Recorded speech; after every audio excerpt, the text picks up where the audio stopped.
Back in the beautiful sunny Isles. Hey man, welcome back, brother. Oh, well, thank you. Yeah, it's been a few weeks, right? We had Easter, and then I had that camera crew in town because I'm doing the marketing push. Yeah, we're gonna talk a little bit about that today. Yeah.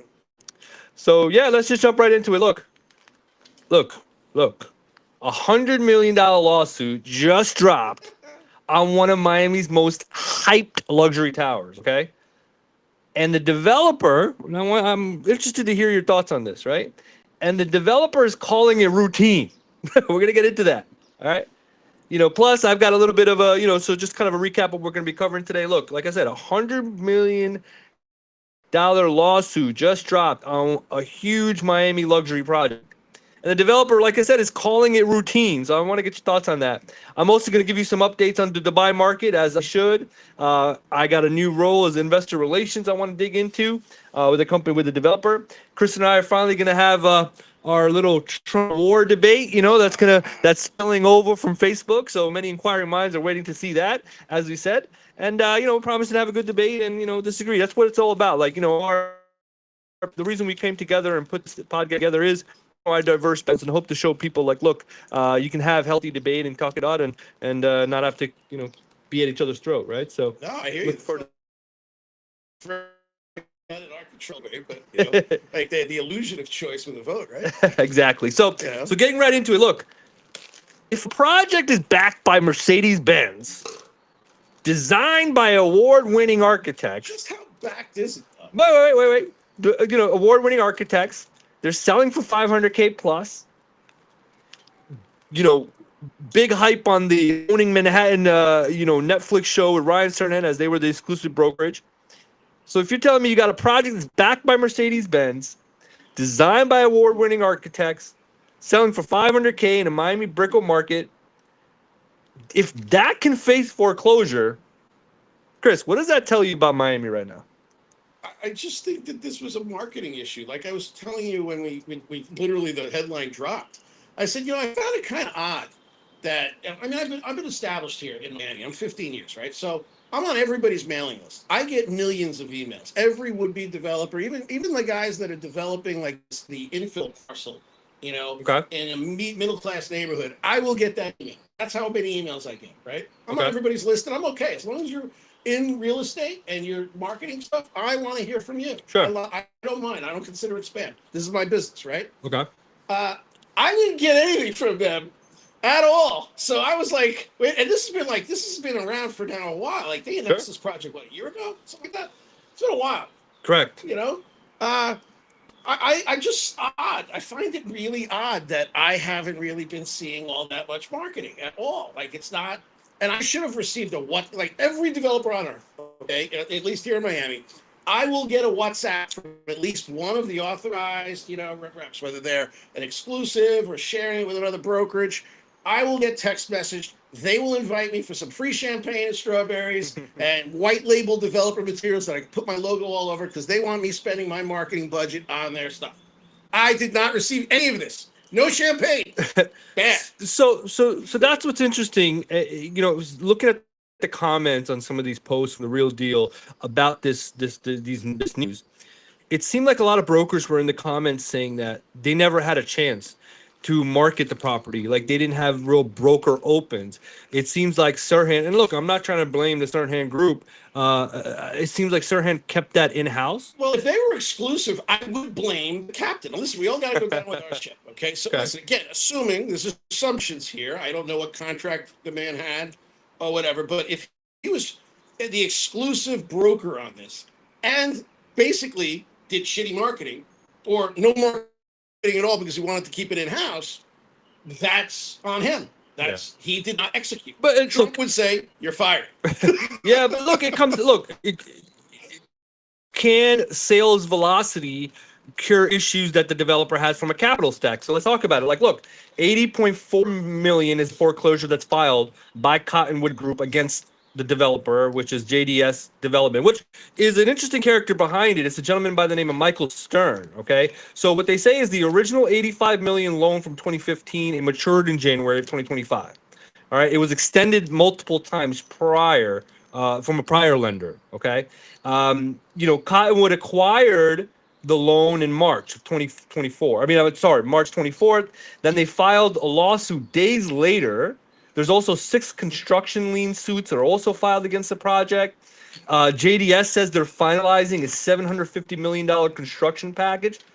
Again, calling this routine loan maturity. All right. Let me get and some extra drama here is that the partner, Gianluca Vellucci, I guess the name is, an Italian entrepreneur, has sued Stern again, and he's alleging fraud on a separate $2.5 million deal. So my question here is, Chris, from your experience, is a developer calling a foreclosure routine ever actually routine? That's a yes or no question. Let me explain why. So him saying it's routine is really just optics, okay? Yeah. And he's trying to prevent any additional capital flight beyond the people that have already pre-sold, bought the pre-constructions. Yeah. Right? People are gonna because there will be additional lawsuits, very likely. Okay. However, I will tell you that ever since I was a kid, I have noticed because my dad bought a couple new houses, and I've seen plenty of the real estate cycles. Developers do go bankrupt, and people do lose money, and people do lose their deposits. And this is why not all developers are created equal. This is why when you get that contract from the developer, do get an attorney to tear it apart, because I promise you, I'll give you an example just off, on the topic, but off the topic. Okay. During the pandemic, when everybody was fleeing the communism of the North and the West, and the governors who would stop be named to come to Florida, people were buying houses, let's say at $250,000 under contract with the developer. But when it came time to, let's say, buy the house, right? Suddenly the developer changed the price and moved the goalpost to $325,000. Wow. Meanwhile, these people got their trucks loaded and they're ready, and they're thinking they're going to get a house, and they're not getting a house. Wow. That actually has happened. You can Google this. This was happening. So you do not want to you need a lawyer to go into that contract and make sure that you are protected. Bottom line, do not trust developer contracts at the outset. You should always have an attorney, and know your realtor, unless it's a licensed attorney in the state you're buying in, he's useless for that. Yeah, and that's 100% right. I actually made a post about this the other day. There's some reels coming out about these pre-construction contracts. They can be ambiguous and highly protective on the developer side. It's pre-construction, right? So anything can happen. You're right. Like developer track record matters. Their capital stack and their liquidity matters. There's plenty of stories of developers going belly up, right? And so and look, and going back to your Sirhan thing, right? Yes, sales could cure all, the sales velocity, but could a developer be so underwater that even the sales coming in, deposits, whatever it may, can't cure that? Well, it really depends on what the cost of the project. If that's got exploded from their original business case, then yeah, they're screwed, right? Right. At the same time, like I said, I think there was a very poor job of marketing here. And this is a great example of trying to do too many things at once. Listen, Ryan Serhant is a very successful guy.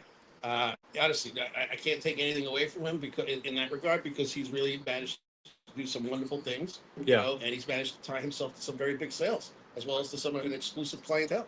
At the same time, he's got a business that's branding agents, and he took on this project, and it's a disaster. Not to mention, it's not the first disaster. He was repping that tower that's got nothing but problems in New York. I forget the name of it. Okay. But that's another one, like, bad on you. Now, this is also by the way, he's taking risk because it's not in his control. He's repping it as the sales guy, as that handsome fellow, dressed nicely, cater to the luxury people. And then, your developer could suddenly be, decide he's going to get a drug habit. Now you got real problems. That's not in Ryan's control. Yeah. So let me ask you, so how common is this kind of, like, when we go back to the loan itself, going into your lending background, obviously, how common is this kind of loan extension situation in luxury development, like right now and historically?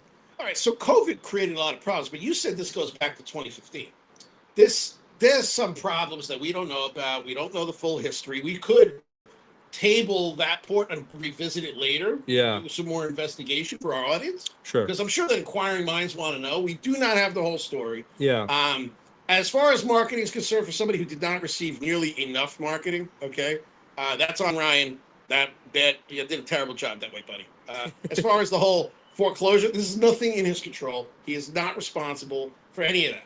Really, he did not do misrepresentation. He can only go by what those people, the developer, their accountants, their lawyers gave him. You know, Yeah, and it's you're right. Since it does go back, it seems like this developer's been kind of kicking it down the road, right? Like kicking it low. this is a problem that they played hot potato with a problem. And Right. I can't believe that they still couldn't make it work as Miami has been on this epic ascent. Yeah. You know, and like really, in 2015, things were slow by comparison to now, and they were still great then. In 2015, we were the second fastest growing emerging major city in the United States. Now we're the first. Okay. Right. So like we were already gangbusters, you know? Yeah, so because how they couldn't make this work is freaking beyond me. no, I think you're right. I think it's a compounding problem that they've kicked down the road and kind of deferred to, and now it's coming to heed because I believe they're also part of a development, the Dolce Gabbana development, and that's when I mentioned earlier I the like that one. By the way, I have a friend in the business on the luxury side, Daniel Zinker, over at the agency. He recommended I look at repping that project, and again, I'm going to look at it simply because I hold him in high esteem. yeah. I'm talking about a real, like, he should be even more of a celebrity agent, frankly. I really, the guy is a bitch. He's Yeah. awesome. You know? No, so it's so there's looks like there've been problems there. He's got that other additional lawsuit is against the gentleman named Michael Stern from the JDS Group, in something with the construction lien on the Dolce Gabbana project as well. So I think it's a compounding problem, like you said, it's been kind of kicking down the road. But I think I know the answer to this, and I'm going to give you the Dubai perspective. But what does this mean for those folks that have put deposits in on those units? What I'm told, because look, from a lien standpoint, right? The mortgage is always first to get paid if it goes into these litigation. Secondary is a mechanic or construction liens. The buyers are the last ones. So I would tell you that their deposits are at risk, okay, regardless of what anybody says. yeah, Okay, because the money may already be gone, right. and there's nothing that anybody can do about it. You know? Wow. So, and I want to give you some perspective on. So, a lot of the Dubai market, like we've talked about, is pre-construction based, right? So, a lot of the deals out there right now, and continuing to be for the last few years, obviously, have been pre-construction. And well, I'll tell you what, there is tremendous amount of protections for the investors and buyers in the Dubai market.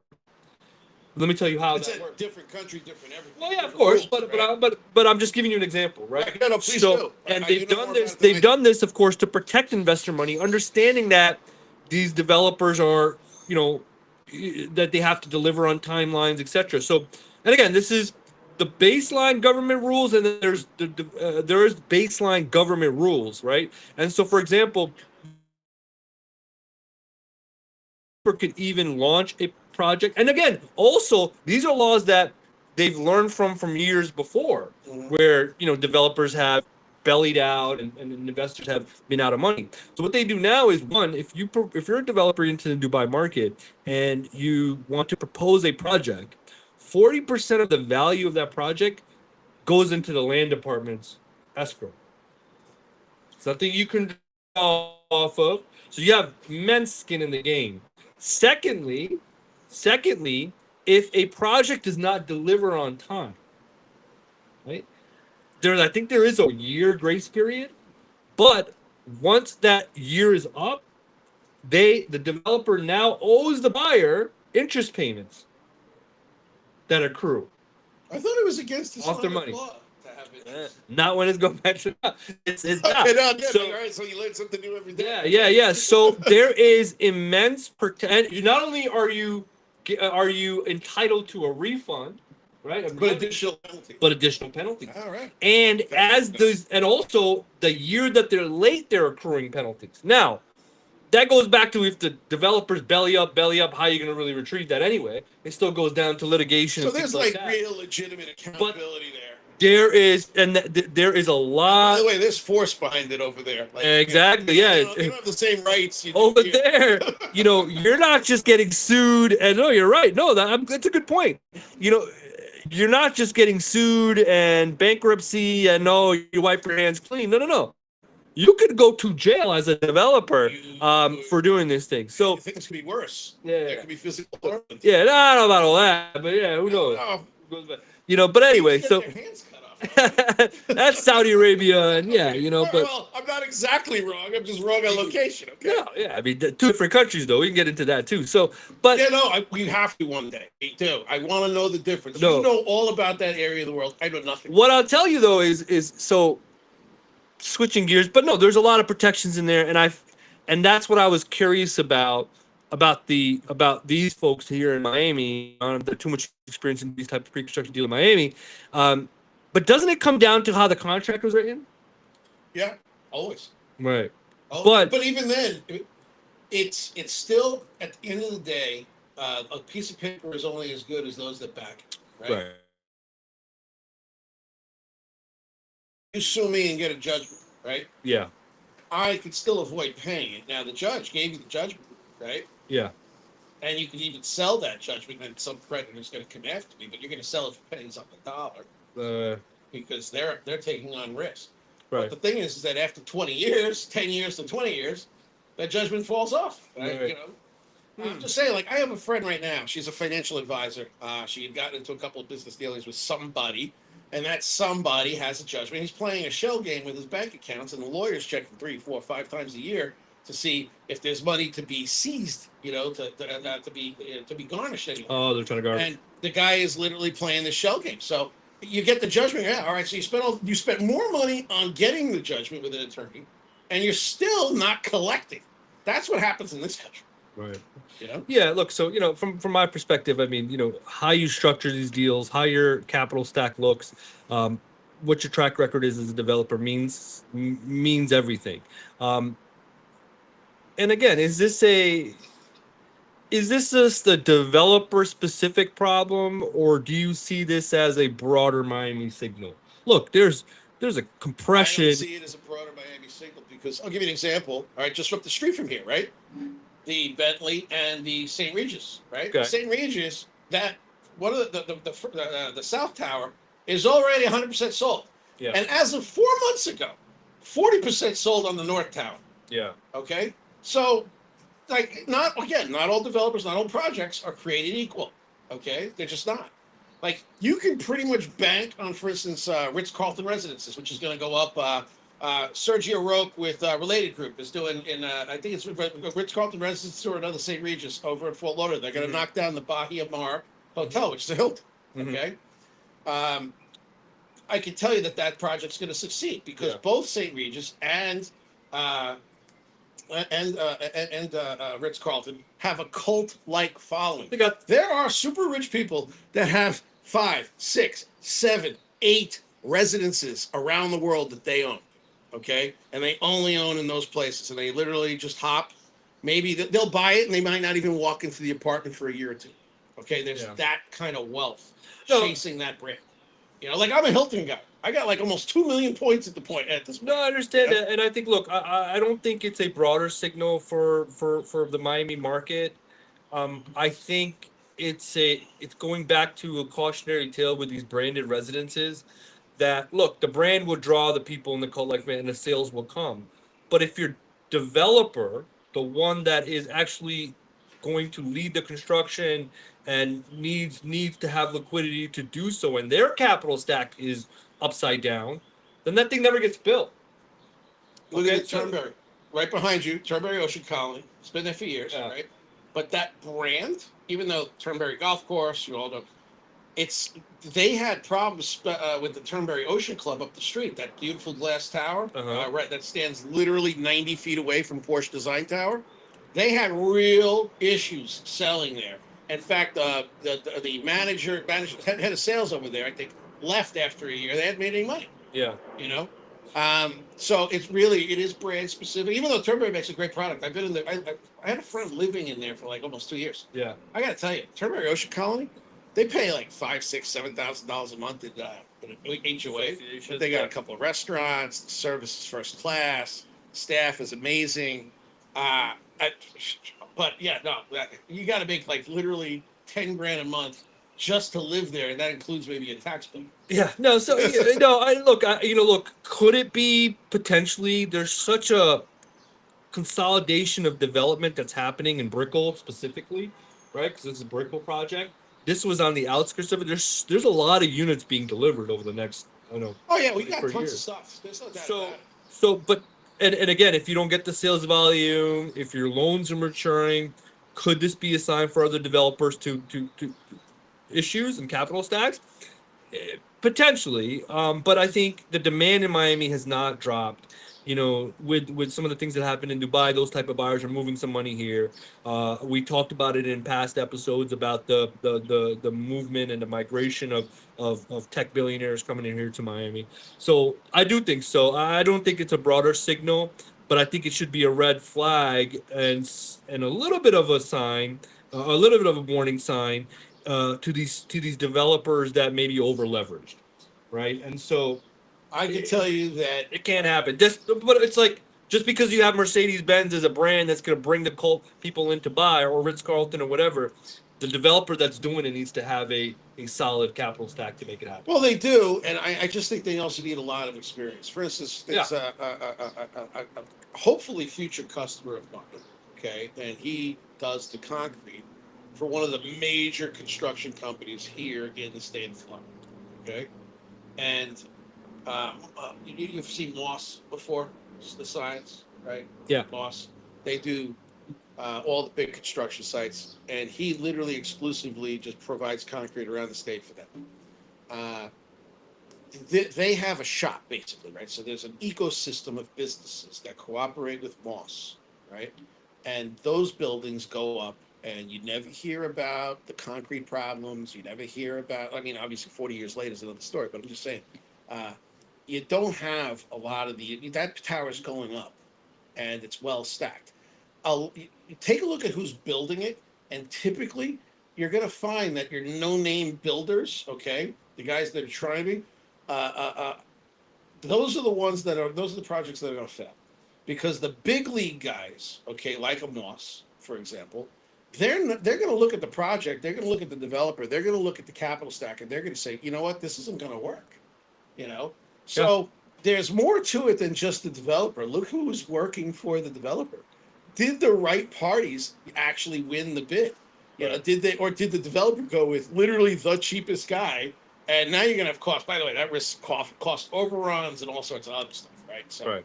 No. so there's other ways to tell, right? You want to know who is actually doing the building. Like I got a client. I just had dinner with him last night. Okay, the guy controls over $500 million worth of real estate. Mm. He's building a project literally in Manhattan right now. It's going to be between 20 and 30 stories. And he found the right general contractor. And he was willing to spend the extra few bucks, let's say a foot, right? Mm-hmm. But to make sure that it's going to get done. You know what I mean? And he's not going to end up with this piece of property that's going to be an alligator, which is, in real estate, an alligator bites you, costs you money, right? To own it. Yeah.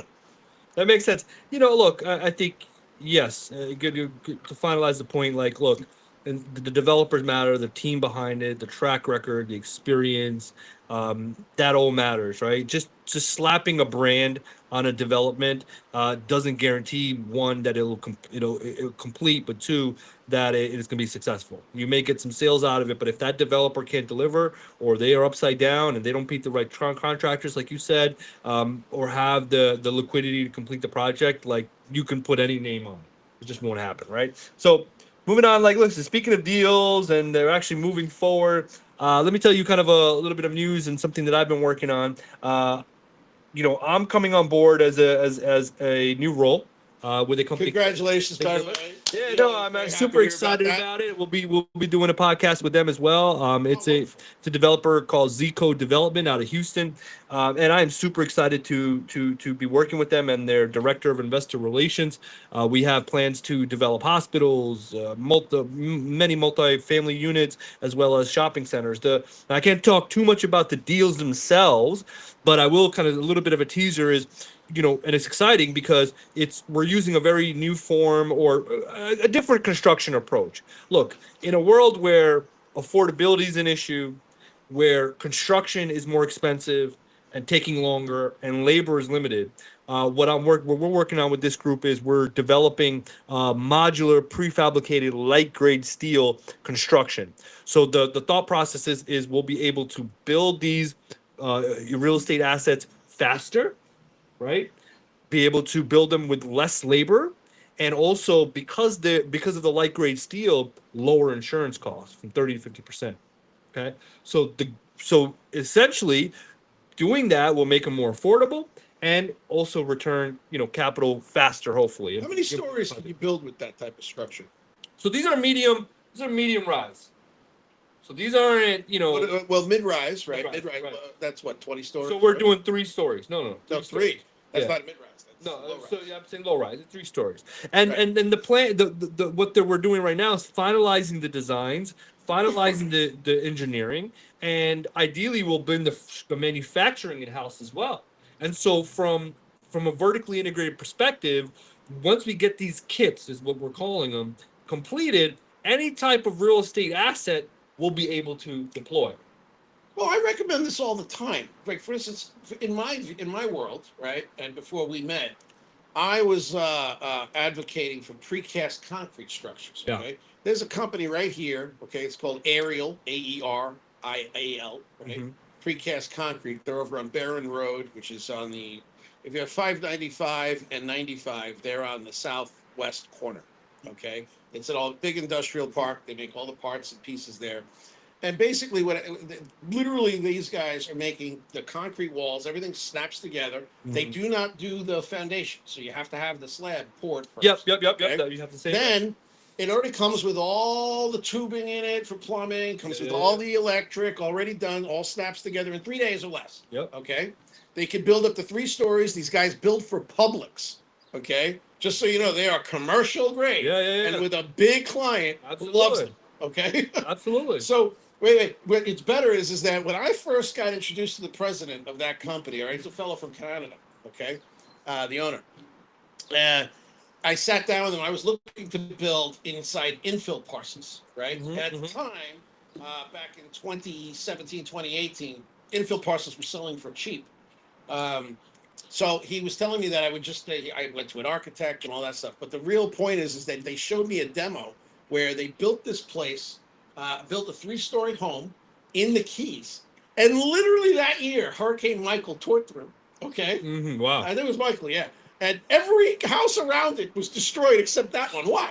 Because you're talking about 8-inch steel reinforced concrete with solid. a concrete roof, meaning you are never having to worry about termites. You are never having to. Yep. And let me tell you something. If that roof, that concrete roof, blows off, okay, we got bigger problems. right. No, and that's what I'm saying. Like, in a world where your profits and your costs are eaten away from insurance and time to build. Time is money, right? How long it takes to. It's actually lower cost per square foot because it's less labor. If you do the Exactly. concrete block structure, you got like a dozen men Right. doing stuff. Not to mention, Right. you have to pay that crew, even if the materials aren't there. Right. Whereas you're not paying any crew; they're doing it over the industrial park, and when your stuff is ready, you just ship it over on a truck. Exactly. And the cranes put it all together. That's exactly it. And so you're right. So you're essentially going to be saving on the time to build.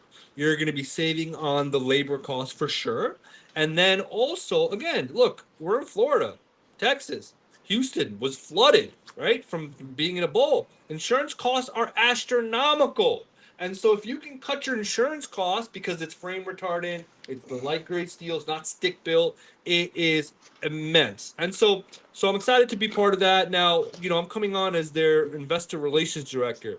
And so what does that mean? And again, I haven't been in this role before. I'm so happy for you. So what do for me, and I kind of want to get your perspective, right? Yeah, For please. me, I think the role means like, look, relationships are everything in business for sure. But from an investor relations standpoint, it's an advocate, right? It's building the trust. It's building the relationship with these investors who are, going to be putting money into this project, right? I don't think it's just about raising capital just to raise capital. I think it's building that trust, giving these investors that are going to come into the project consistent updates. I think it's keeping it real with them and helping them through that investment experience as well, is look, your money's safe with us, and and being real with them Well, as it well. addresses a need too, right? Yeah. So one of the things, and again, we'll get to the politics later, but the Yeah. Democrats have been saying this bill, that bill, it's going to take away from hospitals, it's going to take away from this. Let's say that was true. Yeah. I don't want to get into the true or not true, Yeah. but this addresses that. It does, because this is a low cost way of building a secure Yep. facility Yep. in the middle of freaking nowhere. Yep. Okay.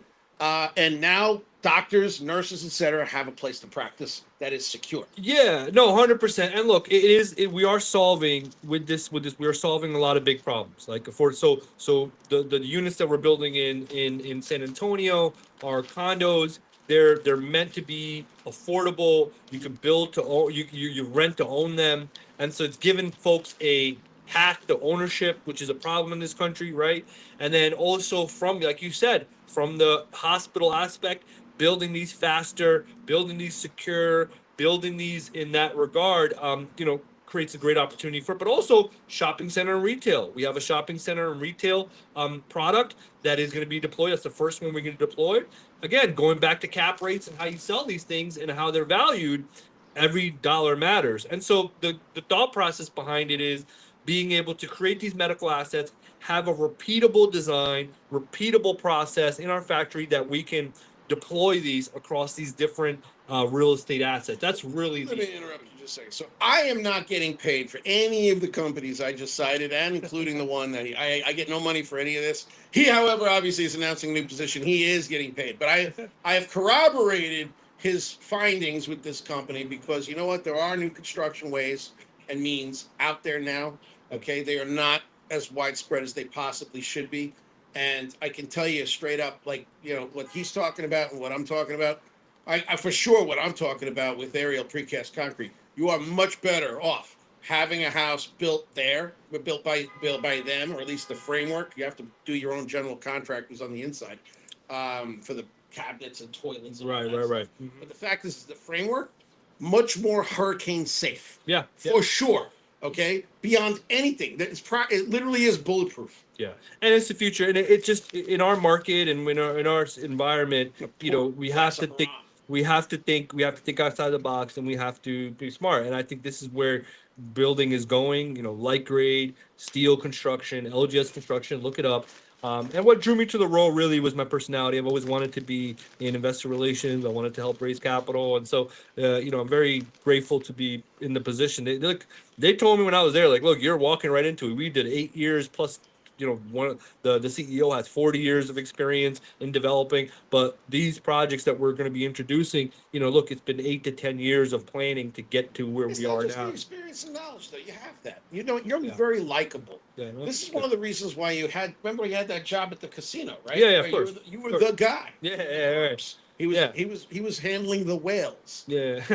No, but of course. But it's also like you wanna grab up, right? If you're working with people, you want to work with people that know more than you. If you're the smartest guy in the room, right? You're in the wrong It's room. boring. And you're boring, but you're in the wrong room. Is I'm my not in opinion. there. You know what I'm Let me saying? tell you. And so, no, you're in the wrong rooms then. know. Like you have to be people that know, you have to be working alongside and, building with people that know more than you, have more experience that you can learn from. And so for me, it was bringing me into another tier. It's bringing me into, institutional capital. It's bringing me into accredited investing. It bring me into, fund management and relations with investors. And so I've always pictured myself getting there, and so but in the right vehicle, hopefully. And so so I'm super excited about that, and like you said, it does fit my personality, going back to my casino days and things like that. So super excited about that. More to come with that. We have a Zico podcast coming soon. They're going to be in Miami over the weekend, so hopefully we get the first episode out. That is a neat little tripod you got there. I want that. Oh yeah, it's configurable too. Shout out to TikTok Shop. We'll show you that as well. So but yeah, I'm gonna, again, we'll get into everything soon about that, but I wanted to kind of share that news. So Chris, so I'm gonna ask you this. So you watched me kind of move towards this. and I think you said it. You see me stepping into this role of Mayfield. I think you're amazing. I think you're going to knock it out of the park. No, I And appreciate you're that. gonna leverage some of my resources and that of Premier Group, et cetera, because we all love you and Of adore course, you. of course. And you know what? Like, you got people already in Texas that can help you. Yes. You know? Like, you should definitely reach out. He's Oh. over in San Antonio. Tony Garza. is Absolutely. brilliant, you know? No, and that's what I was going to do next because we have a leasing opportunity with those units. A sales opportunity with those units. So that's the You next wanna step. talk I'll to let- Sierra Shorts. She is our business. Yeah, so we'll talk. correspondent.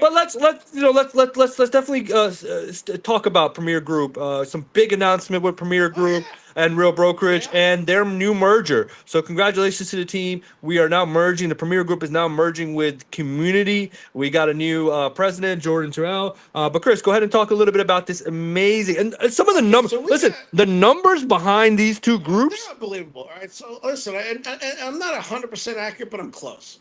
So Premier Group is about 15%, partners, senior partners. Okay. And maybe we do about what, 500, $600 million in sales a year between on and off market, right? Yeah. With certain types of deals, right?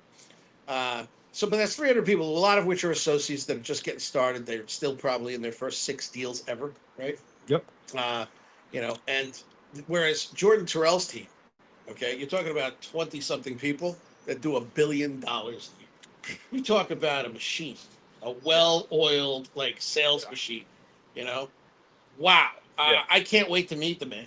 I mean, I briefly met him at the Yeah. summit. We shook hands, we talked briefly, but he had 100 other partners talking to him. That's another thing. Premier Group is the only team where every member is a partner. Okay. Yeah, no. Look, I think the numbers are incredible behind these two groups. I mean, you're having two groups with over $1 billion in sales, not combined.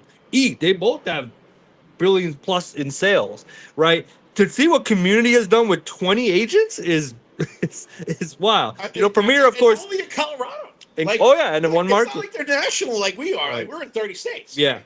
No, he's got. His history was he became a pastor. Yeah. Of sorts, and he got a flock of 40, 50,000 people. Mm. And then he went into real estate. And Jordan Terrell, in his first year, did something like 90 sales. Wow. You talk about, I want a piece of that. Yeah. I mean, look. I think they bring the track record. And what the couple meetings, the team meetings that we had the first one a couple days ago where both, the team from Colorado got involved and we were first kind of group meeting. I think it's culture too. I think Premier Group is big about culture and people. I think they're bringing the right culture together. By the way, I saw Jordan's speech. I was at Summit. Yeah. He was saying that this was a meant to be match. Yeah. Because Dave Keener is the CEO of Premier Group, the founder. Jordan's words were, I was trying to develop and build what Dave already had. Yeah. And we needed them too. That pizzazz, that excitement again. We started to lose a little bit of our muster and our energy. And you know what? Now I can't tell you how excited I am because those guys, like I said, they're just disciplined, energetic, positive people. Yeah, and they bring another level of production, right? And so I think that's another key to it. It's about discipline and energy. Yeah, and I think that it's another energy, another perspective, and I do think from what I've seen, it looks like a great marriage. I think it's going to be just a rocket ship for Premier Group and period. But yes, like Chris said, we're the only group that you are an owner, you get equity into the company, right? And it's not just based on production; it's about contribution, right? People, doing for others. Yeah, and the team leader. All right, he already sold a couple of companies. He's had a few exits in his life. Yeah, shout out. He doesn't take it down. Everything gets poured back into the team. Yeah, and very tech focused. We own assets. Exactly. We have multi-family property. We had ownership in a couple of businesses. We created a couple of software businesses that are doing well. Right. We have other things in development that nobody knows about yet. No, exactly. And look, and that's what it is. And so yeah, to get to more details on that, right? So when you're in Premier Group, of course you build equity as you sell, but what are you getting equity in? It's not just the company, but like you said, they have hard assets. They have real estate assets. Premier Group has real estate assets they control. They have software as solution assets as well. So technology that they're introducing to the market, like agent dashboards and agent referral. Shout out to them. There's And make a sure you go couple check more those out. coming. Wait till you A see couple them. more coming. that we need to send you an NDA to talk about. But look, it's about positioning yourself as an agent to what rocket ship you can strap yourself to, right? So that, again, we've talked about this in another episode. The reason that I was in was like, so I saw Real because we're still under the Real umbrella. I saw Real. We're going to stay under the real. Yeah. Because they allow you to bolt your business model onto them. They handle just the compliance and all that. You get to pretty much operate, well, almost as if you were your own brokerage. Yeah, but look, without having all of the nightmare. Yeah, but it's upside on both sides. Like, look, Real still provides value. They got technology value. They're more of a technology company. Ton of technology value. I just posted, I posted some clips on this. So this Hey Leo solution that's coming, and we're on the waiting list right now. That's the front-facing buyer conversational AI that is being rolled out to Real agents. I'm integrating that into my sites. Yeah, no, you have to. But this is, look. I've tested it. It's awesome. Yeah, so yes, Real is a forward tech thinking company first. And so them releasing that to their Real agents, which will be a game changer as the front door for your buyers to conversate with an AI, build out. Basically, it's integrated with the MLS. It's a text number that you get that you give out to your buyers, and they basically have this communication with this conversational AI, and it really will nurture your leads for you. So it's called the AI CRM, and Hey Leo's built behind it. Shout out Pratish. I'm still on the waiting list, brother. Let me get access already. But with that, and going back to, I've said this before. I love him. I got to meet him last year at something. He's incredible. Yeah. So as an agent, positioning yourself in the middle of this. So you're getting with Real. They provide the technology. You're getting Real stock. You're getting all the broker solutions and back office type things that you need compliance wise. And then with Premier, you're getting, as you sell, that equity share in a group that's growing. So also you're getting an executive management team. You're getting support. Yeah. You're getting coaching. You're getting other tools that are not provided by Real. Like, you're getting really a lot. Like, I was a real estate broker. I had 25 agents at one point. I was paying for KV Core and all these other things. And let me tell you something. Whether or not my team produced, at the end of the day, it was me and my Amex card are the ones that bore the brunt. It is not easy. And now that the world is consolidating to bigger and larger brokerages. Yeah. I really think that independent brokerages should come and see independent brokers who have a dozen agents, 5 agents, 4 agents, whatever it is, 1,000 agents. You should talk to Anil and I, and let's see if it works with your business model, because we have a great solution. And you don't necessarily need to be part of the team. You could have your own team/brokerage at Real. Yeah, and and I think that autonomy, I think that's why these groups are the fastest growing in North America, because it provides that autonomy. Like, you keep your brand, keep your team, keep your, but join this rocket ship, right? So yeah, if you guys are interested in learning more about it, we have weekly meetings to let you know more about Premier. If it's a fit, have a conversation, right? See what you're doing now and see how you could amplify that. Because look, a lot of these groups are just chasing transaction volume. You got to build income that is generational. People, man, I'm interested in people. Yeah. There's a lot of people that have hopes and dreams and they just don't know how to execute it or lay it out. Sometimes you need to take a step back. You need that second set of eyes. Like, I was in development in systems engineering, architecture. Yeah. You can look at a screen for hours and hours and hours looking for that one little bug, right? And then the fresh set of eyes comes. Oh, there it is. In 10 minutes. You're like, what? No, exactly. You want people, but I feel like agents and brokers, they'll get caught in ruts just chasing the next deal, right? There's no long-term equity that's built, right? And so that's why with these type of with Real and Premier Group, I'm getting paid for all the things that I was going to do anyway. Right. Well, it's all the stuff I was doing. I was training agents. As a broker, right? I was recruiting. We call it attraction now, right? Because recruiting's got this bad name to it. But the fact is that I am not doing anything different than I was doing as my own broker, except I'm actually, thank God, more client-facing than I was previously, right? Yeah. And by the way, full disclosure, I am a senior partner in Premier, at Real Broker. So there's that. Yeah, no, again, there's better if there's better out there, like again, you got to position yourself in a place where you have that upside growth. You're able to get, like I said, equity, stocks. There's a profit share. So there's a lot of there's insurance. There's a lot of things that Real provides, and this brokerage model provides that is great for an independent team, independent brokerage. So yeah, if you guys want more information on that, feel free to reach out.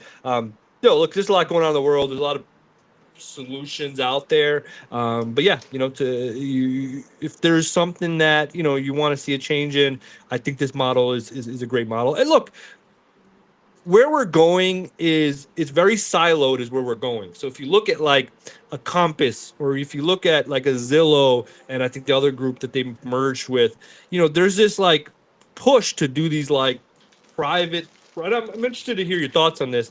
That there's this push to do like this, they call it pre-market Oh yeah, exclusive all right. So listings. pre-market, so they're exclusive, and then they go to MLS for the public, right? Because MLS still does require that you have something on the other side, I Yeah. think, right? Or did they change that with the Well, ruling in 2024, August 17, 2024? no, I got to ask them that because I'm not clear. Like, do I have to offer a commission at all now? Because it used to be if you weren't offering something, right, you could list it on MLS. As a that I listing. didn't know, but I do Oh know. yeah, no, that's the way it was. Oh wow, I I didn't know think that. that that's past tense though. Yeah, I I think think some. that I don't have to get like I get people trying to cut me in half all the time, and I just don't need your list. Really, I don't. I made plenty of money in my life. I'm good. I do this because I want to help, but especially like let's put it this way: I have two types of clients. I got the people that are literally just starting, and I got the people that are high net worth that have never talked to a financial advisor in their lives somehow. Yeah, yeah, yeah. How the hell do you do that? No, but what I think they're doing is they figured that their platforms have enough traffic, can provide enough value for their sellers, and they could sell these properties without going to the broader market at MLS. They want to in-house it. They're going to get both sides of the trade. That way, they get That's their definitely 5 or 6% true. or That's whatever it is. definitely the sideways reason for it. I think But that the National Association of Realtors monopoly, though, is breaking, and I am all for that. But I'm all for listen, that I too. like National Association of Realtors to a degree. I think their leadership is absolutely incompetent for having lost the case in the first place. Because let me tell you something: it's 6 of one, half dozen of the other. Somehow, some way, they said, "Oh, these guys, the seller is paying the buyer's agent's commission." No, the buyer's bringing the money to the table. So who's actually spending the money? Why is the buyer paying the listing agent's commission? Is what I want to know. Yeah, look, I No, mean, no, no. You see what I mean? yeah, yeah. No, I think look, there's in the end, who does it benefit the buyers and sellers to have a model like this? I think, and that's what it came down to, and why they lost those lawsuits. It was not benefiting the sellers because they were not getting their listings, to the broader market because there was collusion. They found collusion between these large You had a brokerages. few bad people. All right, so apparently they made, and this could have been done so simply. They made it a searchable field. You could still declare a commission, right? What you're offering the other side without making it searchable. You could there were agents that were filtering out any listings that didn't have a certain number of, let's say 3% or anything below 2.5%. I don't want to show my client. That's wrong. That should not be done. Yeah, And it shouldn't have been possible, but they were doing it. Now we got to go blind. And now I have to have this conversation where, oh, you're going to sign a piece of paper before I can even show you the property. Otherwise, they're going to nail me for $2,500. It used to be I could just go out with you, create that relationship, show you my expertise, show you without any signature or without any obligation. The lawyers of the world, and this is where National Association of Realtors absolutely failed you, the consumer, as well as its agents. Now I have to at least put a piece of paper in front of you. I figured it out with a pre-touring agreement, though. I just check a box and I write inside, the seller is paying my commission, and if otherwise, you pay $3.95, which is the broker fee. Meaning, I'll work for free if there's nothing on the other side. yeah. I will not make a dime. Yeah, I think the big myth was that, these commissions weren't negotiable. There's always been negotiable commissions. I think that other extra piece of paperwork, I mean, it is what it is. Um, it creates a competitive environment. I think my opinion is that, look, if this model, let's say Compass, has their platform and they have an exclusive listing, and I'm doing business they with one feel of their agents they right now. feel like they can move my product. I'm from a seller perspective. If my agent is from Compass and I'm signing up with them and they say, look, we have this exclusive buyer pool where these properties are going to get, filtered through there first, and I can show you that I've sold at a higher rate and I got higher price points than the broader market, then hey, sign me up. And I think if I was one of those agents, if I'm a Compass agent and I have access to this exclusive platform, I would say, look, this is my strategy. We have your exclusive listing. We're gonna put it through our, we're gonna price it at this price. Try to put it through our Compass platform. Give it a month, give it however long it may take, and then have a time where, okay, you know what, if it hadn't sold there, then put it on the MLS to the broader market. I think that way you give the seller a little bit of you give the seller a game plan, a roadmap, but also it shows them, like, look, you're giving them exposure in different ways, and so it's almost like an off market listing, but not right. So so I think if you structure it that way, and in the end it's providing value to a seller in that way, I think it's fine. I think you're giving your seller a disservice if your listing is only going to sit on that exclusive platform and it doesn't go to the broader market. I think there's value for pushing it out to that broader market. And as a seller that wants to move their property, I think I'm not getting the eyeballs I'm supposed to be should be getting if it's not on the market. Do you agree with that kind of assessment on all that? No, I agree with you, buddy. I mean, I got nothing to say on that. I agree. Yeah, No, you but I said it think there's a perfectly. there's I think there's a push going for that on the broader market and what's going Look, on. some brokerages have great technology platforms, and I don't want to knock, brokerages because obviously we live in the most litigious society in the world, right? But there are certain brokerages that are still charging all sorts of fees to their agents, and it's just not necessary. There is a better way, and you should really reach out to us if you want to see what real side is. You know. Yeah, no, again, I think it's if it provides value to the buyers and sellers, I think And it translates to better. Listen, we have resources, and I'm seeing more and more people come to, particularly us, right? We're faster growing than EXP. Premier started in EXP, yeah, and when I left, all right, so I joined EXP after closing up my own brokerages to take my team into EXP. 2022 hit really hard. Taxes, literally, the interest rates went sky high, so fastest in history, right? This collapse says. So agency that bolted, and there were those that came with me to EXP. Not a lot of people like the EXP. I, though, ended up in Premier Group. And let me tell you something. I've been loving it since. They left. We were the number one mega icon team Mm. in the world at EXP when we left EXP to go to Real. Okay. Now, EXP is an international, but they weren't doing international well, in my opinion, at the time. They really weren't. uh-huh. And I would go into this little virtual game world, EXP world, right? And go into the broker's office, and they were never there. I mean, like, no, the Florida brokers were there, right? But international. But if you went to anything international, that was an appointment, or you go to the desks of the executives, they were never in there, right? It was impossible. Right. Not to mention, that thing would use an insane amount of resources on your computer, making it virtually impossible to use your computer while you were running. So yeah, I mean, It was like running EverQuest, except for real estate. So, yep, good transition. Speaking to international, we're gonna come to the portion of the show where I give you your Dubai real estate update, of course, right? Go ahead. So, Take it away, buddy. So, look, we've had our I'm gonna first. pour a glass of haram while you do that. We've had our first couple weeks of no attacks in the region, so that's been great. Of course, we've that uncertainty in that market is dying down. We've had some incredible launches. Look.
that's right by Yas Island. What was the name? I'm sorry, Which one? but you've hit Show the us- time what was limit it? for this conversation. Which one? Please start a new Show chat. City? to What keep did the you say? conversation Shoba going. City. Shoba. Okay. So Shoba is a developer that's I think it was they started in India, but the developer himself is Omani and Indian, and they're one of the fastest growing developers in that market. They are known for their quality and their builds, and so they have a very good track record. And so they're actually developing. This is their first launch in Abu Dhabi. They've got a lot of projects in Dubai, outside of Ras Al Khaimah. Actually, they've My also friend, let me interrupt you a second. yeah. You're going to have to tell people, like, you're going to have a whole video series about the Middle East, right? Sure. And, and tell people about what you just said, because I'll tell you, the average American, and I'm not the average American, I'm actually pretty smart. You know what? You lost me, Omani, and this, like, we don't know what that means. Well, so the developer was from Oman. I mean, Right, he's but part of Oman. the difference in the cultures and the places and the what, you need to have that so people have a quick reference guide, because they're going to buy from you. They're all going to come. I promise you, this is going to happen. But if you give them a guide of about this place, about this place, about this culture, about that one, well, because obviously there's a lot of Emirates, right? 7 Emirates. You know what I'm saying, right? So do that for them, and you're going to be golden. Sorry to interrupt. Yeah, and look, it's a good point. I'll be honest. This year and a half of this outreach to U.S. investors has been challenging for that reason. There's a lot of education that needs to be done beforehand with the typical U.S. based investor before you can even talk about a property, returns, etc. So you're right. Some people don't know the difference between what Saudi Arabia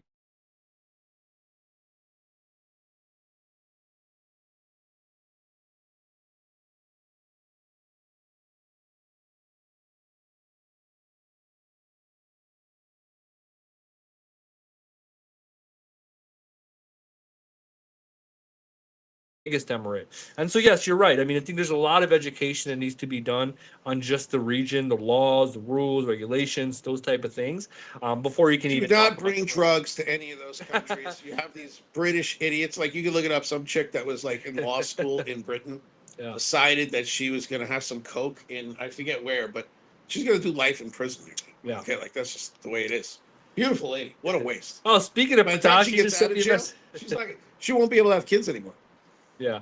So, look, I think again, and you're right. Maybe there's, and that's why we try to put these Dubai updates into the show, give you an insight over there. But I think we'll take a deeper dive in one of these episodes and just give you guys a real solid rundown of the regions, the opportunities, the areas, the laws, and I do drop some of those gems as we talk. But if you want to take one thing from here right now, look, it's a great buying opportunity out there right now, but you have to be strategic. It actually goes back to the same principles we talked about earlier.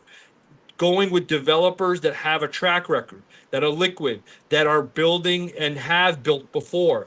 This is really pushed out. And what construction companies said yes? Not only did they bid, they won the bid, and they stayed in the with the developer after they did their own due diligence. Yeah. And government-based developers over there is sovereign government-based developers. They're not going anywhere. No, but like for instance, here in Florida, look at Styles. They're a fully integrated shop, real estate brokerage, developer, etc. STILES, if you want to look them up. Yeah, they're fully integrated. They got a reputation.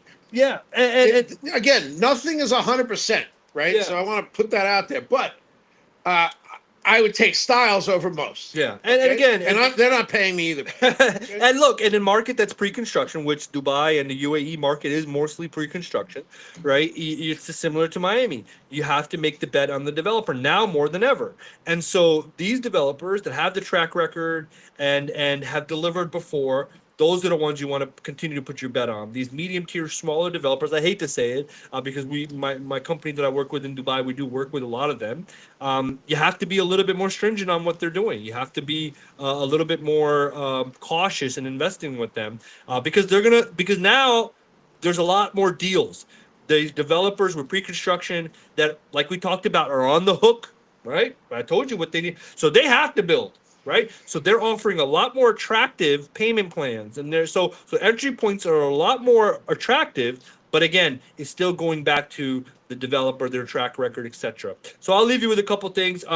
And also government-based developers. So there's a few government-based developers in these different emirates that are they ain't going up belly up. That's one. And number two, they get the best land parcels first. So they develop in the best locations first. So in Dubai, there's Amar, AMAAR, one of the best known developers in government back. They build communities, master communities. Always a good bet in investing in them. And then in Abu Dhabi, Aldar, ALDAR. They're also a government based developer backed by the Sovereign Wealth Fund. Those guys are not going anywhere. They're going to get the best location. Sovereign Wealth Fund is massive. Yeah, those guys are going to get the best land parcels, the best communities, and they're obviously well backed. But Abu Dhabi right now, in my opinion, is the best bet over there right now. Limited supply. They're very controlled on the release of supply there and developments that they announce. And with Disney World coming in the 2030s, like that Yas Island and what's going on in Abu Dhabi is the best bet. If you're interested in that, please reach out. I'm working with a lot of investors right now in placing capital over there. Listen, when things are uncertain and people are on the sidelines, that's what you move forward. So great opportunity right now in that regard. And Abu Dhabi is also where a lot of the data centers are going to be. I can't wait to go. So- And by the way, they got solar galore there. Oh, it's incredible. No, Abu Dhabi is an amazing Yeah, place. if you're a green person, Yeah. And So- by the way, I do, and we're going to get into it, but I think that the conclusion of what's going on in Iran is going to lead to a literally 100 to 200 years of prosperity in the Middle East and peace. I really do. Look, the fundamentals are in The place. fundamentals are in place. They're capable. what it matters. These are cultures that have been held back Yeah. by, and I'm saying Western meddling, and some of that has been the United States, Sure. but it wasn't orchestrated by the United States. And I'll leave it at that. Yeah, the fundamentals are there, and so I'll make a distinction just for the audience here between a country like the UAE and a country like Saudi Arabia. So the UAE real estate market is very much matured, meaning they've allowed foreign ownership for many years. The rules, regulations around escrow, around title, around just acquiring and developing is very mature and has been in place for many years and adapted and evolved. Saudi Arabia, who just opened property ownership for foreigners in January of this year. And it's a great opportunity, and I want to buy out there as well. There's certain pockets of areas that be great buys, but they haven't evolved or established as much rules and regulations for foreign investors and that real estate market in general for foreigners yet. And so there's still chances there's some fraud going on and things like that. So Saudi Arabia, even though it is a great buy, but they just opened up that market for foreign ownership to buy in there. So they haven't evolved or put in, like we talked about, the fundamentals to protect your investments. So that's a little distinction that I'll leave for you guys in these different markets. And again, if you have any questions about this, I have Neil DXB on Instagram. You can reach out to me. And again, this podcast will also always have a section where we talk about these things. And going back to Abu Dhabi with AI, those are where the AI data centers will live in that part of the world. So I want to talk to you because this is the AI portion of our podcast. I switched most of my workflow to Claude. Yeah, that's what he was telling And me. here's what's actually changed. Like, look. Yeah, and then they made it more expensive and they dumped it down. Just look Right, maybe they saw I came on, and See, I Chris didn't is, switch. and of course- I've been being consistent. and Chris has been building on these platforms for a while. I So know a lot of platforms is what I've been building on. It's because I use a mixture of experts approach even before that was even a term. yeah, and I want to give a real AI comparison for what I use it for, right? So I'll give you an example. Where I'm putting together a offer for an investor, and I've done this many times in OpenAI and ChatGPT, and I was just blown away by the difference. So of course it's all about the prompting. and the more information we've talked about this many times, but also you look at the output that comes out from that prompting, and I would do this similar prompting with AI, with OpenAI and ChatGPT, but not get the same results and the robust results. So basically the deal was that we are looking at putting an offer on this property. It's a 3 to 4 bedroom unit, a multifamily in Pompano Beach. So I basically prompted the Claude. Okay, I said, look, we are looking to put an offer in on this property. This is the comparables. This is what the broker has represented. There was things like he presented the numbers like it was a fully occupied building, and it's not. We talked about, hey, one unit may have been done without a permit. Take that into account. Looking at the comparables, what is the offer strategy we should put together? And let me tell you, Chris, right away it started asking some clarifying questions.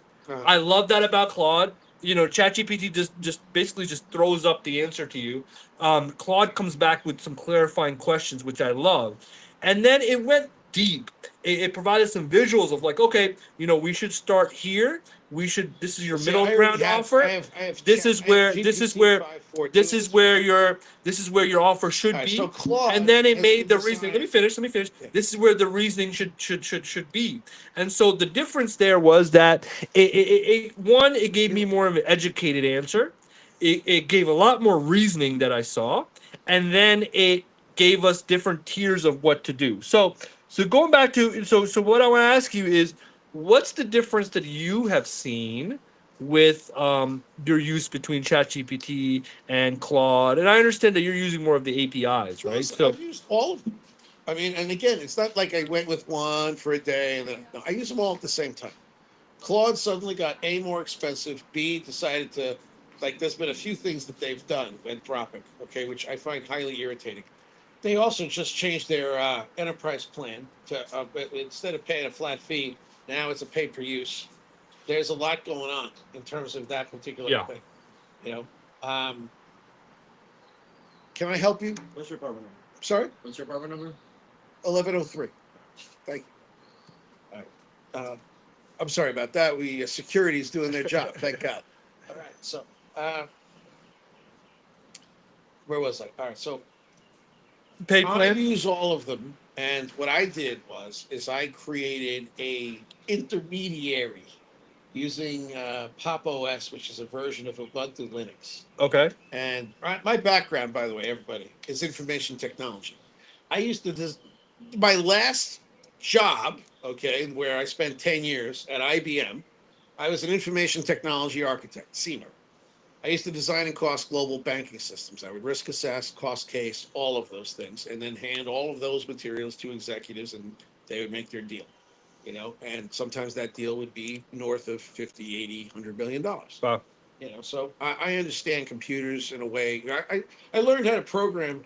I started learning how to program when I was 7, and by the time I was 10, I knew 3 languages.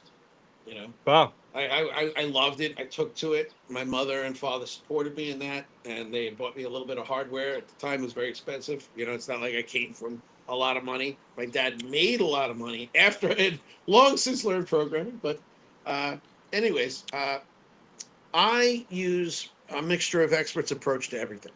So I have literally a dozen APIs sitting in what is known as a .env file. Okay.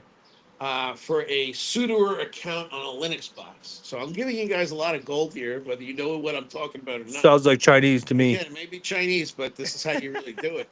And I have the system build me, my prompts could be pages long, but they're highly detailed, and I'm obviously a very verbose person. So I don't mind typing that out.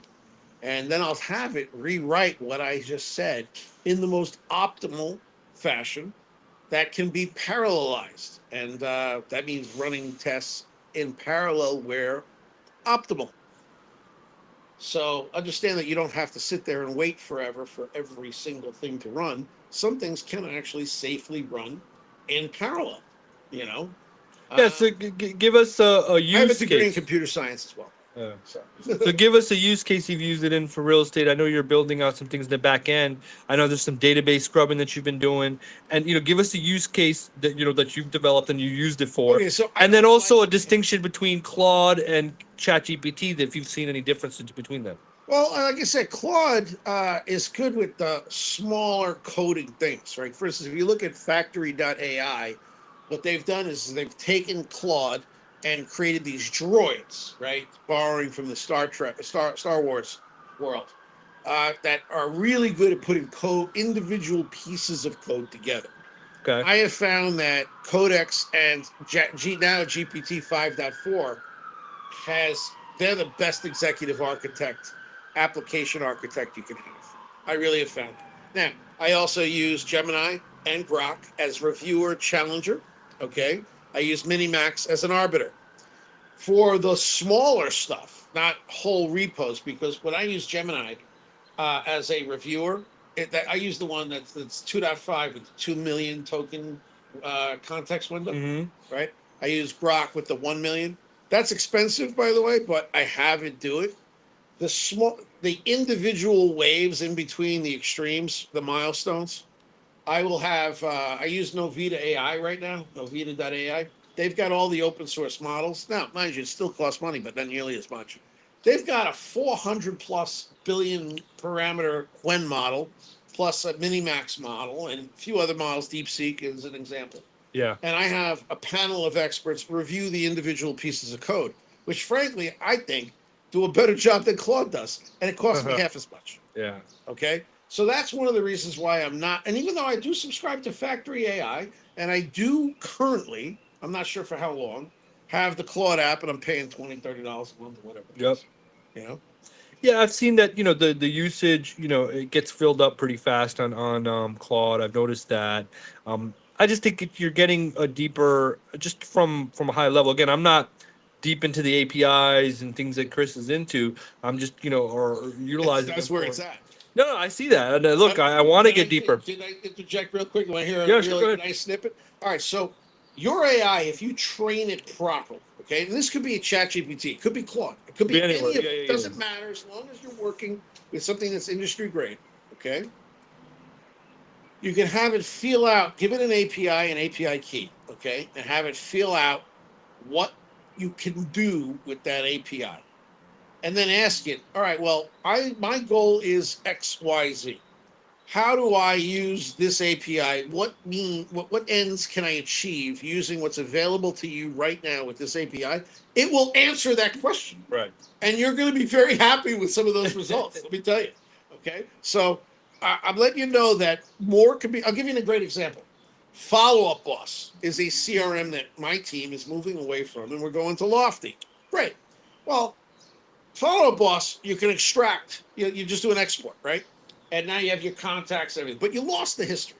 We don't have any of the text messages. We don't have any appointments. We don't have any of the history. And I can reconstruct the email history from my own email because I get BCC'd on everything, right? I got a terabyte of email. Wow. Anyways, point is that I can via the API. Right now, as we're speaking, I have literally my AI, my local box is got the AI constructed a Python script set and a daemon that runs inside a memory constantly. And it's literally pulling everything and updating Lofty. So I'm pulling from Follow Up Boss and updating Lofty while also recording all of the information locally. And the garbage that is in machine language, it is translating it into human readable and posting it as notes inside of Lofty. Yeah. Okay. Now you're like, wow. Well, believe it or not, it's not as complicated as you think if you know what to tell. Yeah. And a lot of the systems is agentic. We talked about this last time.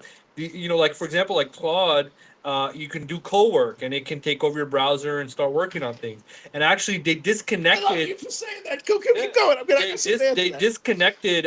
So we talked about a few episodes ago. We talked about OpenClaw, which was that open source solution that you can now make any LLM agentic and basically put it out as an agent, and you can control it from a Telegram, from a WhatsApp. So I was working on putting that together as well. But what Claude did was they basically disconnected their Anthropic LLM from that and just built it into their system. And I think ChatGPT has agent mode as well. Oh, they got a lot of modes. Like, yeah, ChatGPT's got a lot of stuff. yeah, they have an agent mode that can deploy that as well. But what I feel like Chris is bringing value to and will help you who's listening is if you deploy the models and it's not and people think of it as a big undertaking. I personally have as well. But if you do it in a way, host it locally and putting some of these pieces together, that you'll save in the long run on the token usage as well. You'll do it a little bit more efficiently. Can I right? just tell you that? What you're saying? Yeah, yeah. All right. So what I did is I have GPT 5.4, okay, running, and let me tell you, those are expensive tokens, okay.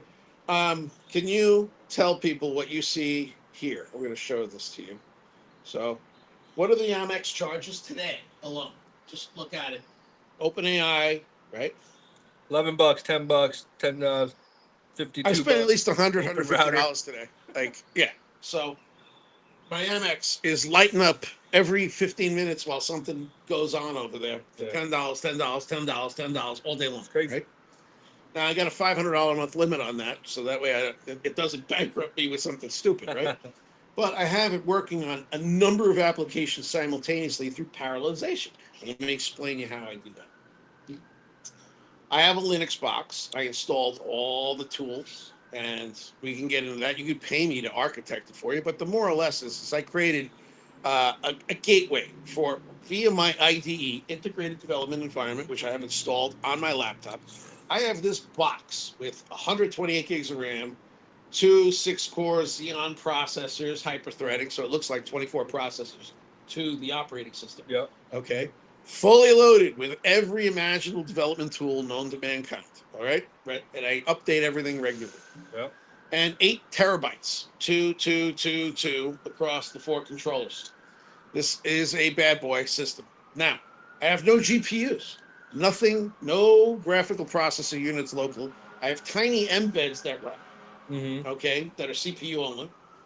But I really, right now, I'm relying on external services. So what I do is I say, all right, well, Novita.ai, as an example, they've got Qwen, DeepSeek. All these open source models are a lot cheaper than the proprietary Gemini, Yep. OpenAI, Claude, right? All that stuff. So I have it I'll have GPT 5.4 take over the box and it will employ these other agents to use cheap tokens to do the stuff that those things are really good at without costing the expensive tokens to do it for them, that could otherwise be done by these cheaper ones. And so I have it balancing, and I have it being very efficient with its token usage. And I have a monitor for the token usage, and I look at the metrics and I make determinations on how I want to execute these things. So you can leverage a lot of AIs at one time and have the big genius one that's expensive orchestrate the smaller stuff. But you need the conduit to do it. That could be your laptop, or it could be this external Linux box. Yeah. I like the Linux box because it doesn't move. Yeah. Gotcha. And I have a real big backup for it. Yeah. But that's what I'm saying, But yeah, no, it's I think it's like, look, when you get into this and you start doing this, it's like you're gonna realize like it can add up, right? I noticed that as well. Like you do $2,000 this month. Yeah, so so it's important to figure out ways, like Chris has, to optimize your token usage and the credits or whatever. And I think it's brilliant. Utilizing the higher costing model to then prompt lower cheaper models for the lower cheaper hanging fruit type tasks. And I think there's articles on Claude about that as well, about token efficiency, because you can very much burn through, like he said, credits and tokens on these different models for tasks that could have been done on lower token cost models. Right, but also one of the reasons I don't like Claude is, see, they recently had a leak just a week or two ago, right? And they leaked what was it? Claude Code, right? The code for Claude Code or whatever. And apparently there's 2 different kinds of users. There's you and me, the plebeians, and there's the user that works for Anthropic, right? User equals ant. You can look this up. This was their biggest multi-billion-dollar leak, and they're trying to ignore it, hoping it goes away. But it has been demonstrated that they are deliberately wasting cycles to upcharge you. Okay, whereas they're not the perk. If you log in as an Anthropic employee, things are done much faster and more efficient, and you use less tokens for the same task. Wow. Yeah. So you wonder why I'm not so impressed by them. Yeah, they're ratcheting up. Listen, my final verdict is I have been ignoring Claude or for whatever reason, and I definitely like the outputs much better. I think I'm look, glad you're happy. I think I'm my, unhappy. but People also though, deliberately cost me money on purpose. yeah, but I think, but I that's a think it's scam. I think it's a better product though. You know, I think it's a better product. I think the they're both great user products. I think the user interface is more engaging. I think having those different modes is much clearer. Premier I Group's think developer, Mr. Manello, will agree with you. He Yeah. loves Claude. yeah, no, I think the outputs are better. I think the visuals, the documents that it creates, like ChatGPT cannot handle documents a lot of times.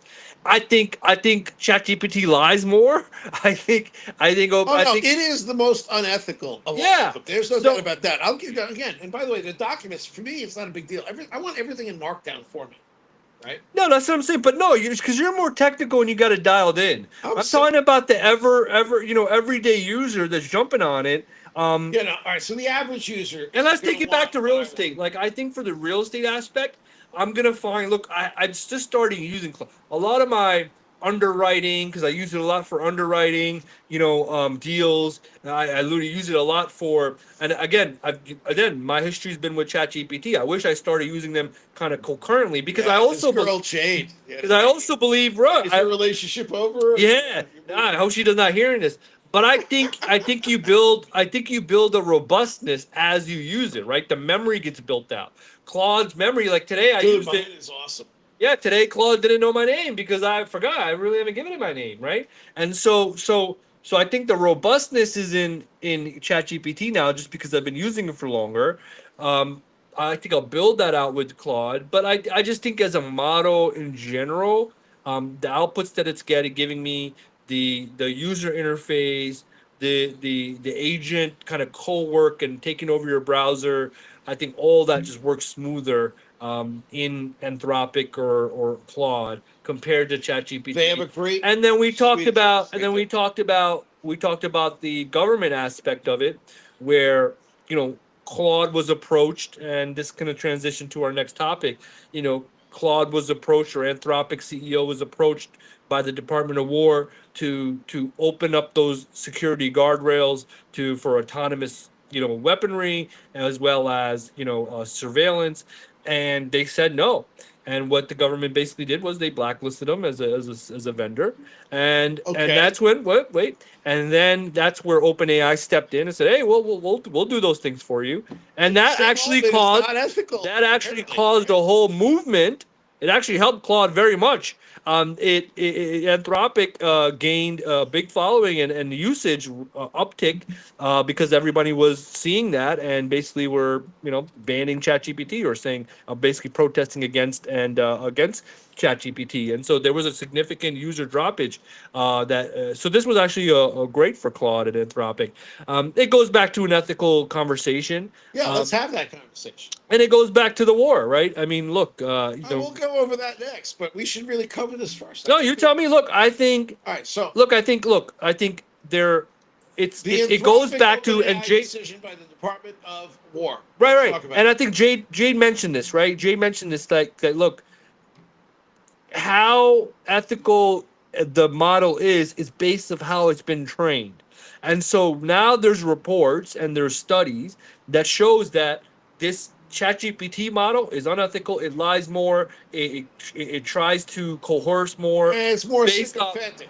Based off exactly, It is. and then Claude is more ethical, and it will stay in those guardrails, and it won't do things and curtail to you, and it's not as agreeable. So going back to that, what do you think about the decision? What do you think that the pushback from that is, and where does the? Because I can see both sides, and I'll make my point of a government wanting those things, and if a private company and model should bend the knee and do it or not. The government should never bend the knee to a private company. We elected officials, they appoint people, and we expect execution. And a private company, if it's got its ethics, which is fine, you have a right to your ethics, you do.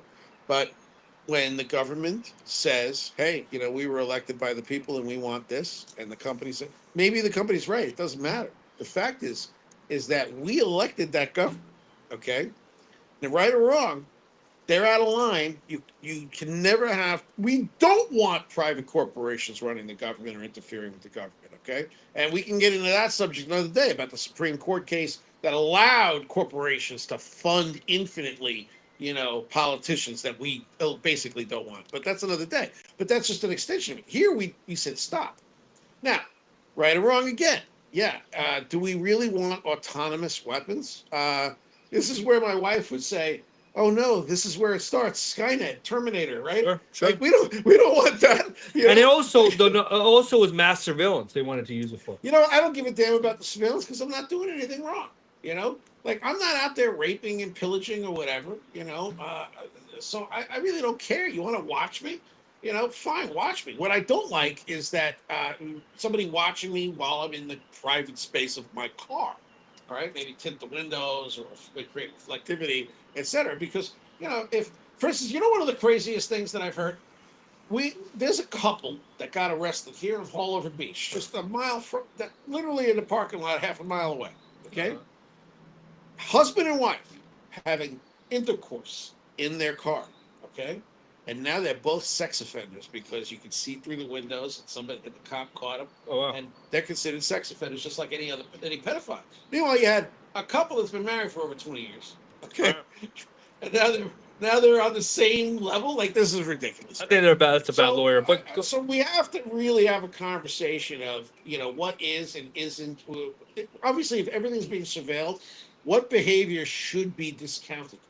Yeah, but you're opening the Pandora's box you can't close, right? And so like, autonomous weaponry and AI being able to know human control, make that call to shoot someone down, and then you couple that with surveillance where you could target whoever you want and you could surveil who you want. You could put in a certain description and they're going to target those people and surveil some.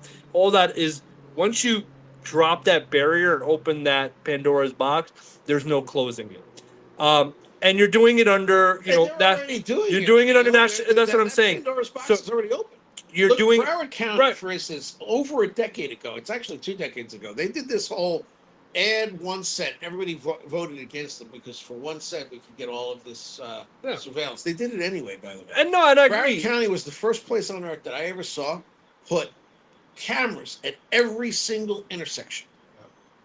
No, I agree, and I think listen, this is going back to the Patriot Act. Once that Edward Snowden, it was not patriotic. Edward Snowden has whistleblown this forever, and that's why he's been kind of exiled. That Patriot Act, that every thought of security or under surveillance was gone. All our rights to that were gone regardless from the Patriot Act. And every year since then, with technology, with our iPhones and those terms and conditions that we just click by, all those privacy things are all gone regardless. So I think this mass surveillance is already here. I don't think you stop it. On back to that issue, I think. Well, you're whether you agree with it or disagree with it. The thing is that let me tell you something. Things change your perspective. I have a beautiful little girl. Okay, she's in elementary school, and if it makes the difference between her being recovered because some sick bastard took her, God forbid, right, or not, I'll take the surveillance state any day, as long as I can get my little girl back in one piece and fine. And you know what? Then I'm glad I have a right to bear because that motherfucker. Right, and I think people would take that trade off, and I think people that like you said before is like, I'm not doing anything wrong. Surveil me all you want, right? But I think the point that's important here, and that's why I kind of have to swallow it and say, okay, fine, is we are in a race with China, and if in it's an AI race, and we've talked about this, and so unfortunately, they don't have these barriers, and so they're training their AIs already for autonomous warfare. They're already training for mass, surveillance, and so with just the sheer amount, just the competitive edge, and again, if we don't match that capability, we're dead.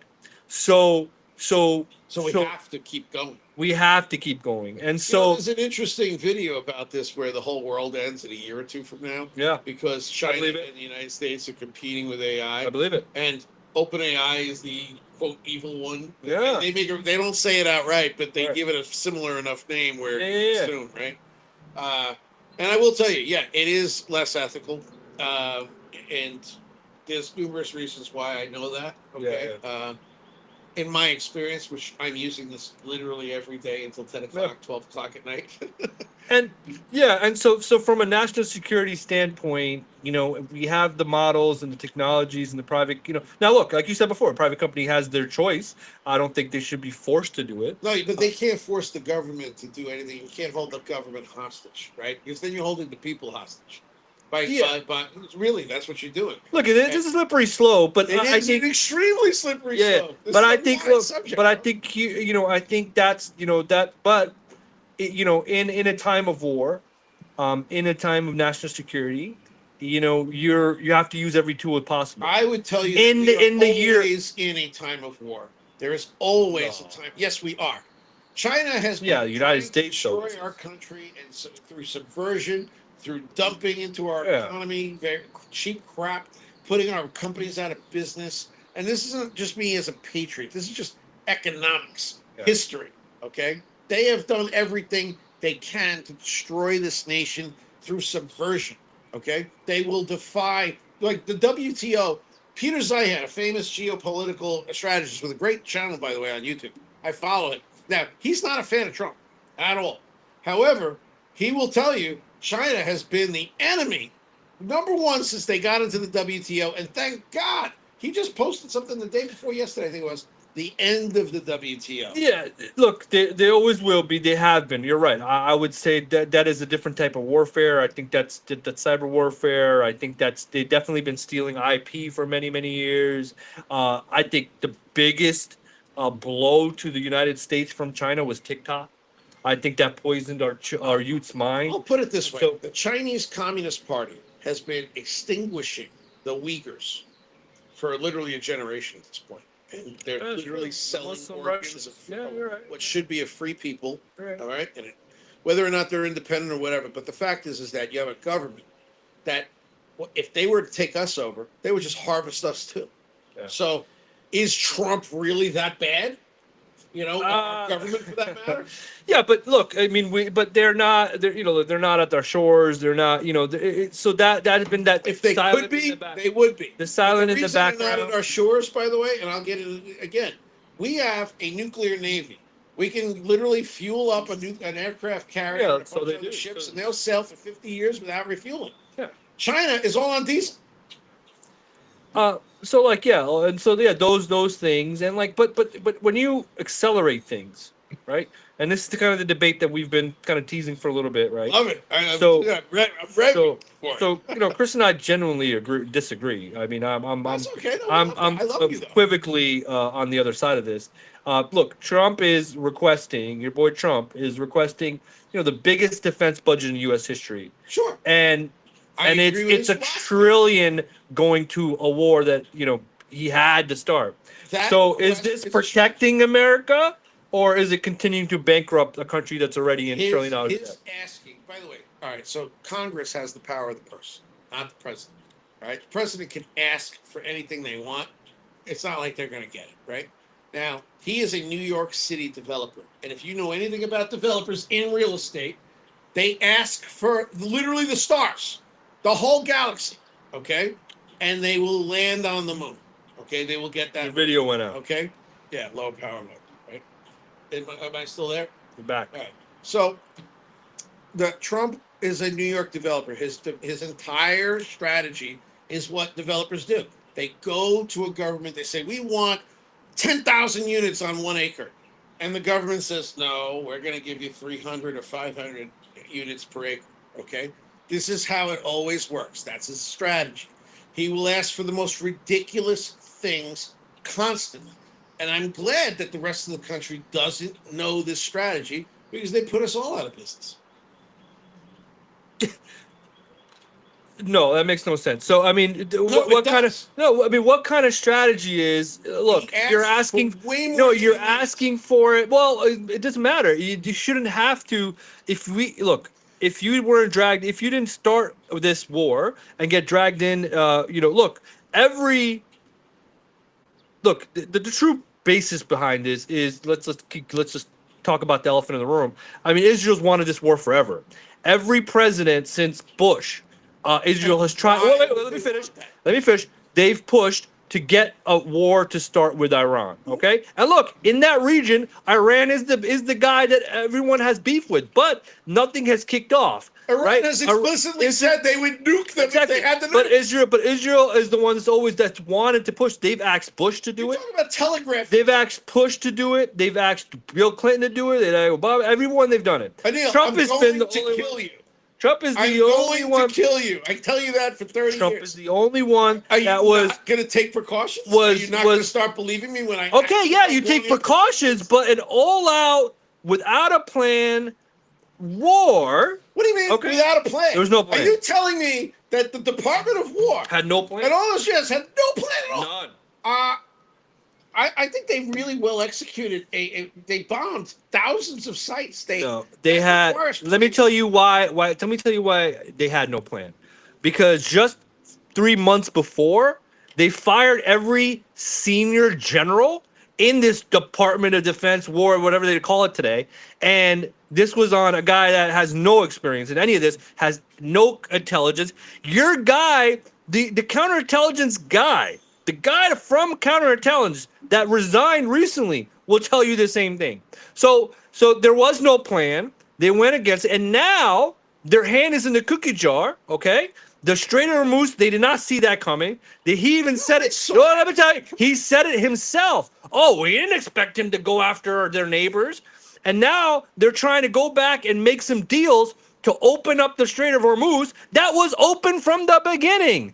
And so he did not risk analyze this entry. And I don't care what you say. That's just not there was no strategy Well, I behind don't it. care what I say. No, I'm saying, No, I'm saying like, I don't care what you say in regards to like you thinking there was actually a plan. There really wasn't. No, there was. Absolutely. Or they did not risk analyze this thing. No, they risk analyzed it, and you know what? It is no problem for the United States. Do you know why? Because none of our stuff comes through there. We Well- don't care. Everyone else can suffer until we get our way. Period. What is the You way? know What is the goal? problem is that we've been apologizing, like particularly under Obama, who bowed to people that were frankly, not to be bowed to, who are actually committing genocide. Like, how the hell do you have all of these countries that literally have no women's rights, are enslaving people, are the Uyghurs are being genocided by China, and they're all on the Human Rights Council of the United Nations? Yeah, but so How is is that Israel. possible? It is an oxymoron at best. But Okay, no. So is Israel. We live in an upside down world. It's a bizarro world. Okay, suddenly evil became good and good became evil. This is ridiculous. It's like something out of the Bible, which I used to think was mythology until I actually saw it seeing in practice. But look, you go after immediate threats, and there was not an immediate threat. Yes, there everyone was. has said Yes, that. there was. No, there wasn't. Iran is an immediate threat. By the way, that was an immediate threat that should have been taken care of under the Carter administration. And I will point out something to you. Trump has done a great job of eliminating all of the mistakes of the Carter administration. He gutted the Department of Education. The Department of Education, since the Department of Education was instituted, what slide has happened? Have we accelerated in terms of having great students, or have we declined? In the Department of Energy, do we have more nuclear reactors? Have we made any further progress towards fusion reactors or thorium? No. Why? Because they created a bloat that would hamper the United States in terms of development. They made it so that it takes 40 years to get the permitting necessary to do anything energy related in this country. Okay? That is the problem with the Department of Energy. He gutted them because they were both founded in 1979 by Carter. In addition, Carter allowed the mullahs to take over. He's eliminated them. Thank God for that. Okay? He is undoing all of that Democrat nonsense. Yeah, look, so there definitely some government, overspending and red tape in the government. I agree with that, and that is some cost cutting that they did do. But when you're proposing a Some, trillion, like $1 trillion, trillions of dollars of potential that we lost because suddenly we Okay, decided but do you we think needed that- to apologize but do and you- slow ourselves down No, because the rest of okay. the world couldn't catch up? okay, fine. Do you think now with this budget, do you think that newfound $1 trillion should now go to defense and the military? For years, it has went. We have spent so much of our tax money in wars didn't read the that we budget. just lose. Iraq, Afghanistan, all this All time. right, so you posted So how on do we- Facebook that we were going how- to get how many battleships? How many was it? What do you mean? You posted we're going to get all this military navy, right? That's what the That is proposed not what it budget's said. for. We're getting one battleship, possibly. Okay. The idea was we Why? used to have like 30 or 40% of the world's production of ships. We're down to 0.3% of the world. Yeah. So what he's doing is he's using the military, just like we did. We created NASA out of the military. Okay. We are taking dollars from the government and we are putting it into the private sector to create an industry that has basically virtually gone extinct, that used to employ a shit ton of people, okay? And is no longer there because this whole managed decline that you hear about, the deindustrialization, was planned, okay? There are people that want when we joined this global order, suddenly we started like saying, "Oh, we should whip ourselves." Oh, yeah, we were wrong with that. Oh, yeah, we were wrong with that. Oh no, we're not an empire. Bullshit, we are an empire. And guess what? We got to start acting like it. Otherwise, we're not going to be able to enjoy the standard of living that we have. Yeah, and if that- we want to preserve the standard of living and our freedoms, we better start acting like the imperialists we Okay, actually are. So then admit that our just government. admitted it. No, admit this. Admit our government has always been a warmongering government because actually- our product is these weapons like Halliburton's weapons, and we Lockheed. make a So of lot of course we want conflict. I would argue. So agree I that would argue we that the a British war is government and the beneficial for monarchy- us. I would argue that the British government and monarchy has actually created a lot of the contention and the war and dragged us in as the dumb giant to club whoever they wanted. By creating division, they have facilitated their own trade. All this money that goes through London, most of it's illegal. Okay, for example, consider all the countries, okay, that are used for money laundering. Okay, Cayman Islands, British Virgin Islands, etc. These are all British places. When you lose your licenses here in the United States, for instance, if securities fraud, You're black. when you lose your licenses here in the United States for securities fraud, let's say you're a hedge fund manager and you're disgraced, you can go to the managing again right there. I lost it. I'm running out of energy, buddy. Sorry. No, but look, I mean, I think that's besides. Hang on, I'm gonna reconnect. Give me a second. Did my recording stop? Did your recording stop? Yeah, it's been a while. So let me finish. Am I connected? Am I still here? Yeah, you're good. Okay, so I would argue that since the opium wars and the drug trade, all the places that have been laundering money have all been, basically under the auspices of the British monarchy. Okay. And I don't think that the imperial system ever actually ended. And I find it coincidental that every time we've ever had a president that wanted to go back to the Hamiltonian system, okay, has been assassinated. I find that really amazing. And Trump is upending that. Okay. I mean, I didn't ask anything about imperial system or banking. It's all related. It's all related. I asked you, and to agree that we as a government benefit because our product is weapons and defense systems. That we benefit, kind of on the back end of it, we benefit from conflict. We benefit from war. Well, yes and no, but I would also tell you that. And that's why we have pushed. Look, look at Iraq itself, right? When we were back in Iraq, you had a guy. Even Trump said that was a mistake. Weapons of Trump mass said Iraq was a disaster. Weapons of mass You want to argue? And then you had the VP of the president, who was Halliburton. All that money got funneled. Yeah, and Dick Cheney was the most dangerous vice president in U.S. history. I have no support for him or that idiot Bush. Okay, believe me. And by the way, if you look at the Bushes, they were a political dynasty that goes beyond George Bush Sr. George Bush's own fathers and father's father, okay, had a lot to do with implementing the Fed and bankrupting the independent banks. Okay? No, this is a long history of things going on. Just like the British monarchy is a long history of being embedded in a system. And remember, we started this conversation about the illusion of choice. Who gives you that? It's these types of people. Okay, and look, Trump ran on. That's why his support is cradling.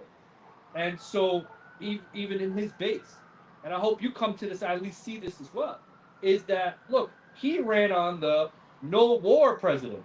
He criticized Obama. Oh, he's going to start a war with Iran. You know, and then all these other guys that are war. He ran. That's why he's a bull-faced liar. I don't care, I don't know. That doesn't mean that. All right. So if I run, if I run on a no war policy, either he's compromised, which I think that's what really it is. All right. Well, there's no basis in fact for that. Is that, look, he's the guy. A lot of people voted for that. This reason alone was, look, we don't want to be in long wars anymore. We don't want to be dragged into these conflicts anymore. America first, America great again, blah, blah, blah. And in the end, it's just the same thing happened. They are claiming that the intelligence services said this is an issue. Okay? And in addition, no. And by the way, they were at the negotiating table. No, they were saying it, but no one. They were at a negotiating table, and the Iranians told our diplomatic envoy, we have X amount of whatever uranium's at 60%. Okay? Which only takes 2 weeks to enrich to 90%. That is a threat. Guess what?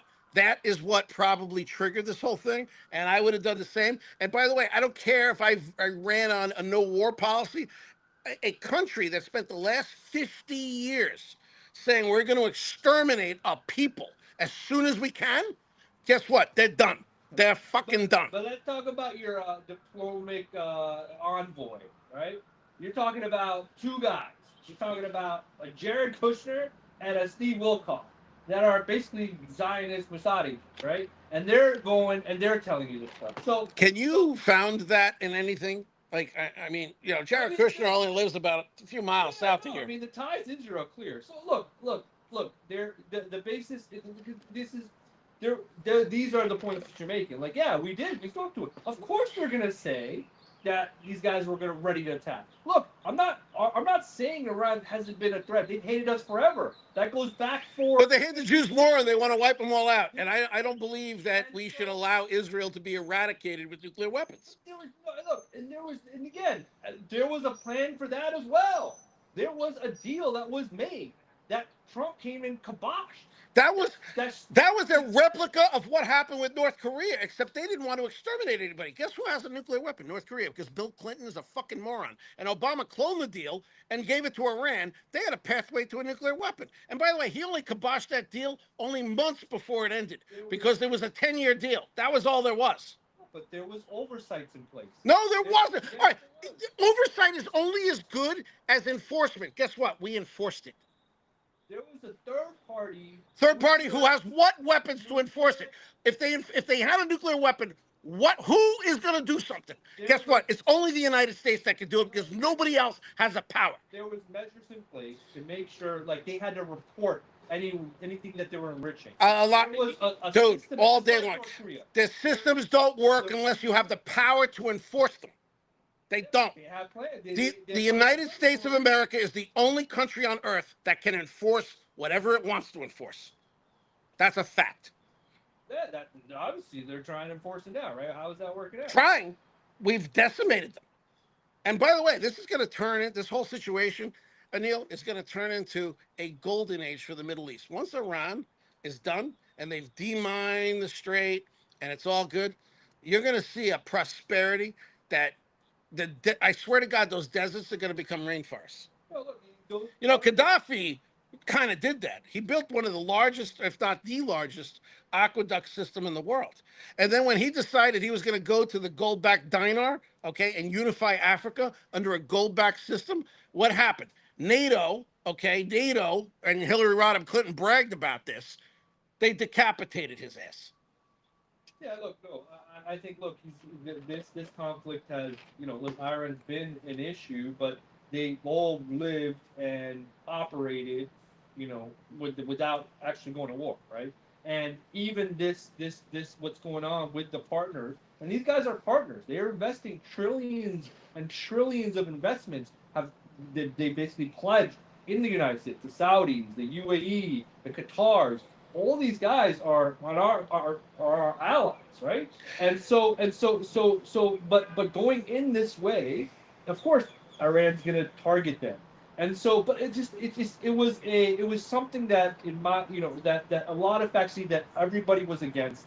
That he didn't do any Congress oversight, didn't get any ask from anywhere. He's the commander in chief. He doesn't have congressional oversight for this. He's able to operate within his period of time. Now they're deeper than they want to be, and they're now looking for a way out.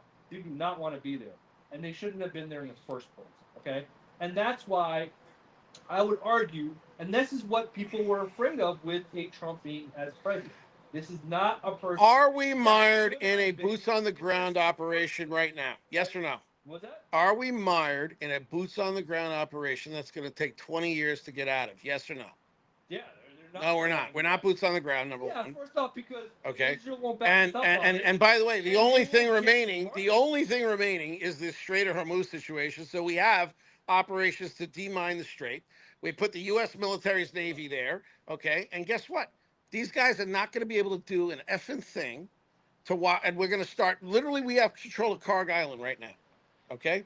We can take all the oil we want, and there's nothing they can do about it. So yeah, no, this is And by the way, Trump was consistent. He was saying in Iraq, well, we're there, even though he didn't want to go there. We're there, we should take the oil. Did we? No. Instead, we spent trillions of dollars trying to democratize and westernize a civilization that is not Western. Trump is consistent in nothing. Trump is a flip-flopper. No, he adjusts with the deal. This is what I was trying to say earlier. You're saying he ran on anti-war, and then all of a sudden war becomes necessary. Should I allow a nuclear weapon, a nuclear Iran, because I ran on no war? No, the answer is no. The answer is we never allow an extremist to have a weapon of mass destruction, period. Ever. Again, but 3 months earlier, we knocked out all their capabilities. So tell me what happened. Apparently, they had a lot of weight. That's what I'm talking about. The line to the public. They started rebuilding their facilities. Trump's been a scammer since the 80s. All right, so let's talk about Trump. Maybe he's a scammer. Trump's Maybe he been isn't. a scammer from the 80s. I'm not saying he isn't. To act, and that's why I can tell you he's a ruthless businessman. That I can tell you. To these smart people like yourself, right, he's not an angel. There's no doubt about it. That are blindly following a guy like. I'm not blindly following him. I can criticize him. I already know a lot of his flaws. I think as a businessman, I'll give you a friend. I got a friend named Robert, who was a famous pool architect. Okay, and I asked him once. This is over 20 years ago. I said, Robert, why do you not go and design pools for these big hotels? Trump's building at the time. That's when he was building it down here, and he had also 15 years ago took over the Doral. He's like, Chris, I would never work for Trump. I'll tell you why. And I said, what? Well, why? Why wouldn't you want that? You could make a lot of money. No, he's got teams of people that may keep you within this 5% margin. So all it takes is one screw up, and now it's costing me money to build him a pool. Forget it. He's a ruthless businessman. His contracts are always slighted in his favor. Absolutely. Ruthless is shrewd businessman is much different than straight scam, okay? Or taking advantage of people. Look, I have a friend of mine. He built his construction business from ground up. The Trump contract was a huge contract for him, and the guy just basically defaulted. The Trump organization just basically defaulted on him, refused to pay him, right? And basically bankrupted him and the company. Well, what were the economics? Is that shrewd business? How did that? No, again, I don't know what you're talking about. You're asking me to defend something, and I don't know about your friend. the deal, the location. I have none of this information. There's many reports. I have none of the information. No. You're bringing something up that I can go cannot possibly find. Just look up Trump's dealing in New York. Which one in New York? Exactly. No, many of them. They're not just one. There's a lot of stuff standing that was very successful. There is so many contractors that company and his group has just screwed over. People, there's bankers that refuse to deal with Trump because all the bankruptcy. I don't know. Deutsche Bank was pretty hard to deal with. He got the Taj Mahal. I was in a multi-level marketing thing that was endorsed by Trump. Yeah, that was Robert Kiyosaki's thing, by the way. Right. But regarding the Taj Mahal, I would refer you to an awesome Forbes article about the four bankruptcies with respect to Atlantic City. First of all, why did Las Vegas succeed and Atlantic City didn't? Because I used to go to Atlantic City a lot, unlike my friend here, okay? And I can tell you that once you step one block off that boardwalk, past the buildings, it was never safe, ever. Now, why did the millions of dollars not get reinvested? That has a lot to do with the corruption of New Jersey, which has been Democrat forever, okay? There's nothing but a cabal of mafia and politicians that are taking kickbacks, etc. That has always been the case.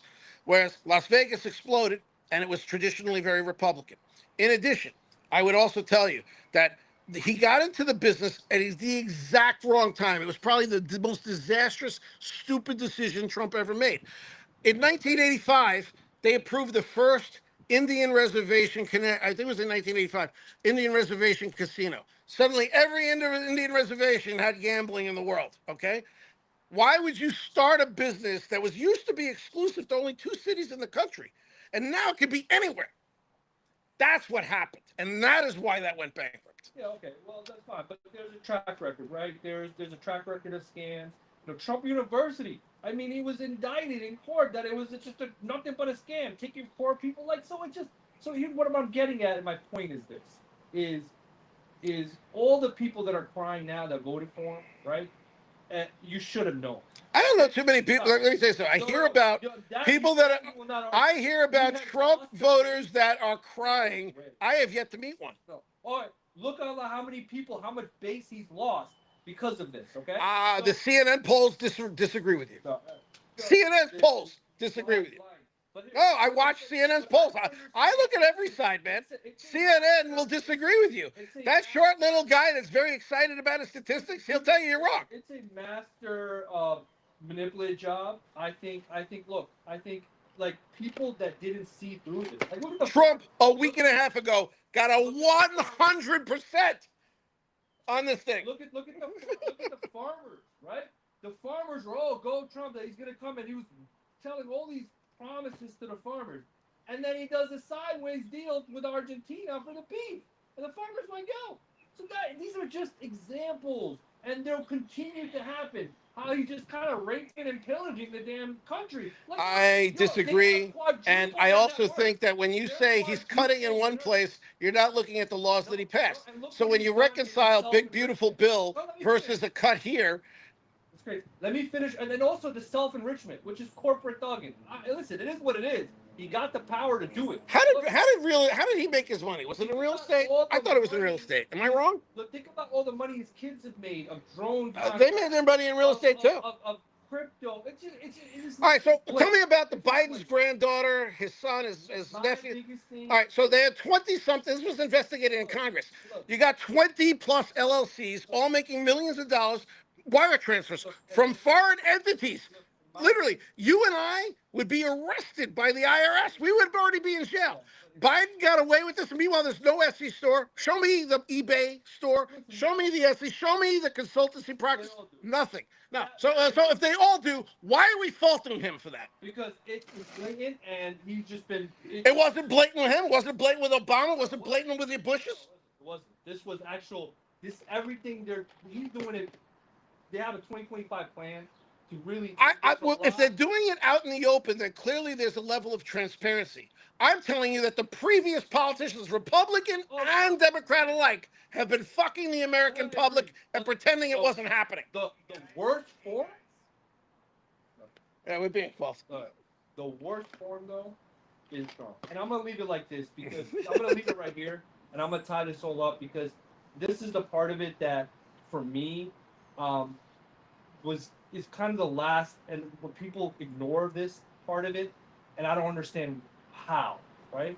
Is people that have daughters like yourself, people that have sisters and mothers, Uh-huh. and how this guy has been created for sexual assault, the way he talks about women, how he's assaulted women, and just blatantly has been known for these things.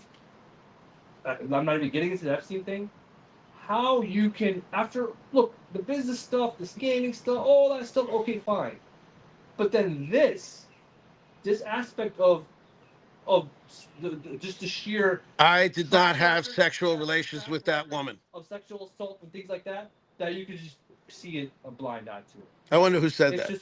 just cross over it like it's nothing, right? So that's kind of the last piece of it. And so look, I didn't see I think, Trump at a Diddy party. I think good thing is that look, this is his last. You can't elect again, even though he would try, he would love to.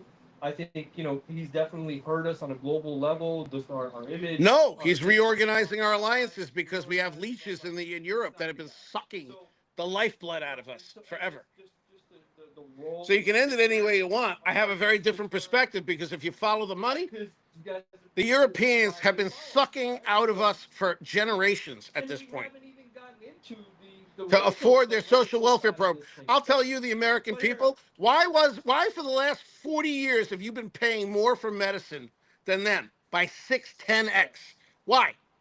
Why? Why were they not paying for their defense? They were committed via NATO for 2% annually. Did they do it? No. He said 5%. They ended up going to 3.5%, and now we're good, right? But meanwhile, NATO's still not servicing our purpose. It's an ancient alliance that serves no purpose anymore. Why do we stick with things just out of tradition? It's just like passing a law and saying, all right, we're going to have this tax forever. Why not just sunset it when it's over? I'm paying for a road. Once the road is paid, why are we still paying for the tax? This is the sense that he brings in, and it creates a lot of enemies when you no longer are fountaining money at people. This is why there's been such an uprising in the media over the last 10 years over Trump. Everybody loved him. Everybody was rolling out the red carpet for him in New York City up until he ran for president. As soon as he did that, that became the problem. Suddenly he's a pedophile. He's a corrupt guy. They took him on trial for literally, Deutsche Bank said he paid us. He did everything fine.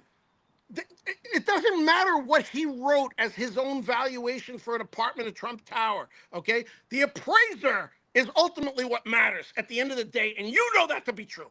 But they took him on trial, and they fucking convicted him anyway. So that's a corrupt, lawfare government. All right, and he's straightening it out. Hopefully that'll happen. Now, am I happy with everything he says or every fucking tweet that I wish he wouldn't make? No. But at the same time, he's exposed a really horrible kangaroo court system driven mostly by liberal Democrat leftist policies.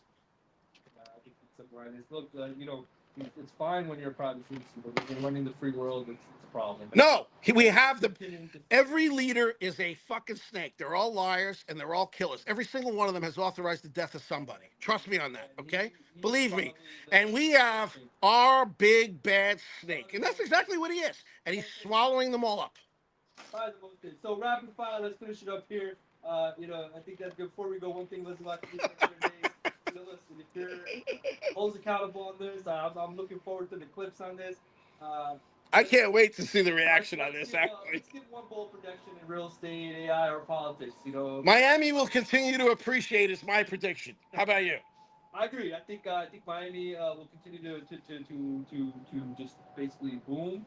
I think things that are happening over there in the Middle East and Dubai, which was another place where the same type of investors were putting money because of the uncertainty there. I think more money will flow down here to Miami. But yeah, man, I think this is another great episode from good old sunny Al. It makes me happy being here every time I hear. We got to do Boca, this Max's Grill. Maybe we should do next time. I like Boca. I always appreciate the conversation, the discussion. We look forward to bringing this to you again next week. Still looking for a name. I think maybe we'll put a poll out to do that. And we'll talk a little bit more. We didn't talk much about your media game. We'll talk more about that next week. But once again, guys, thank you for tuning in. Check us out. Follow me and me and Chris.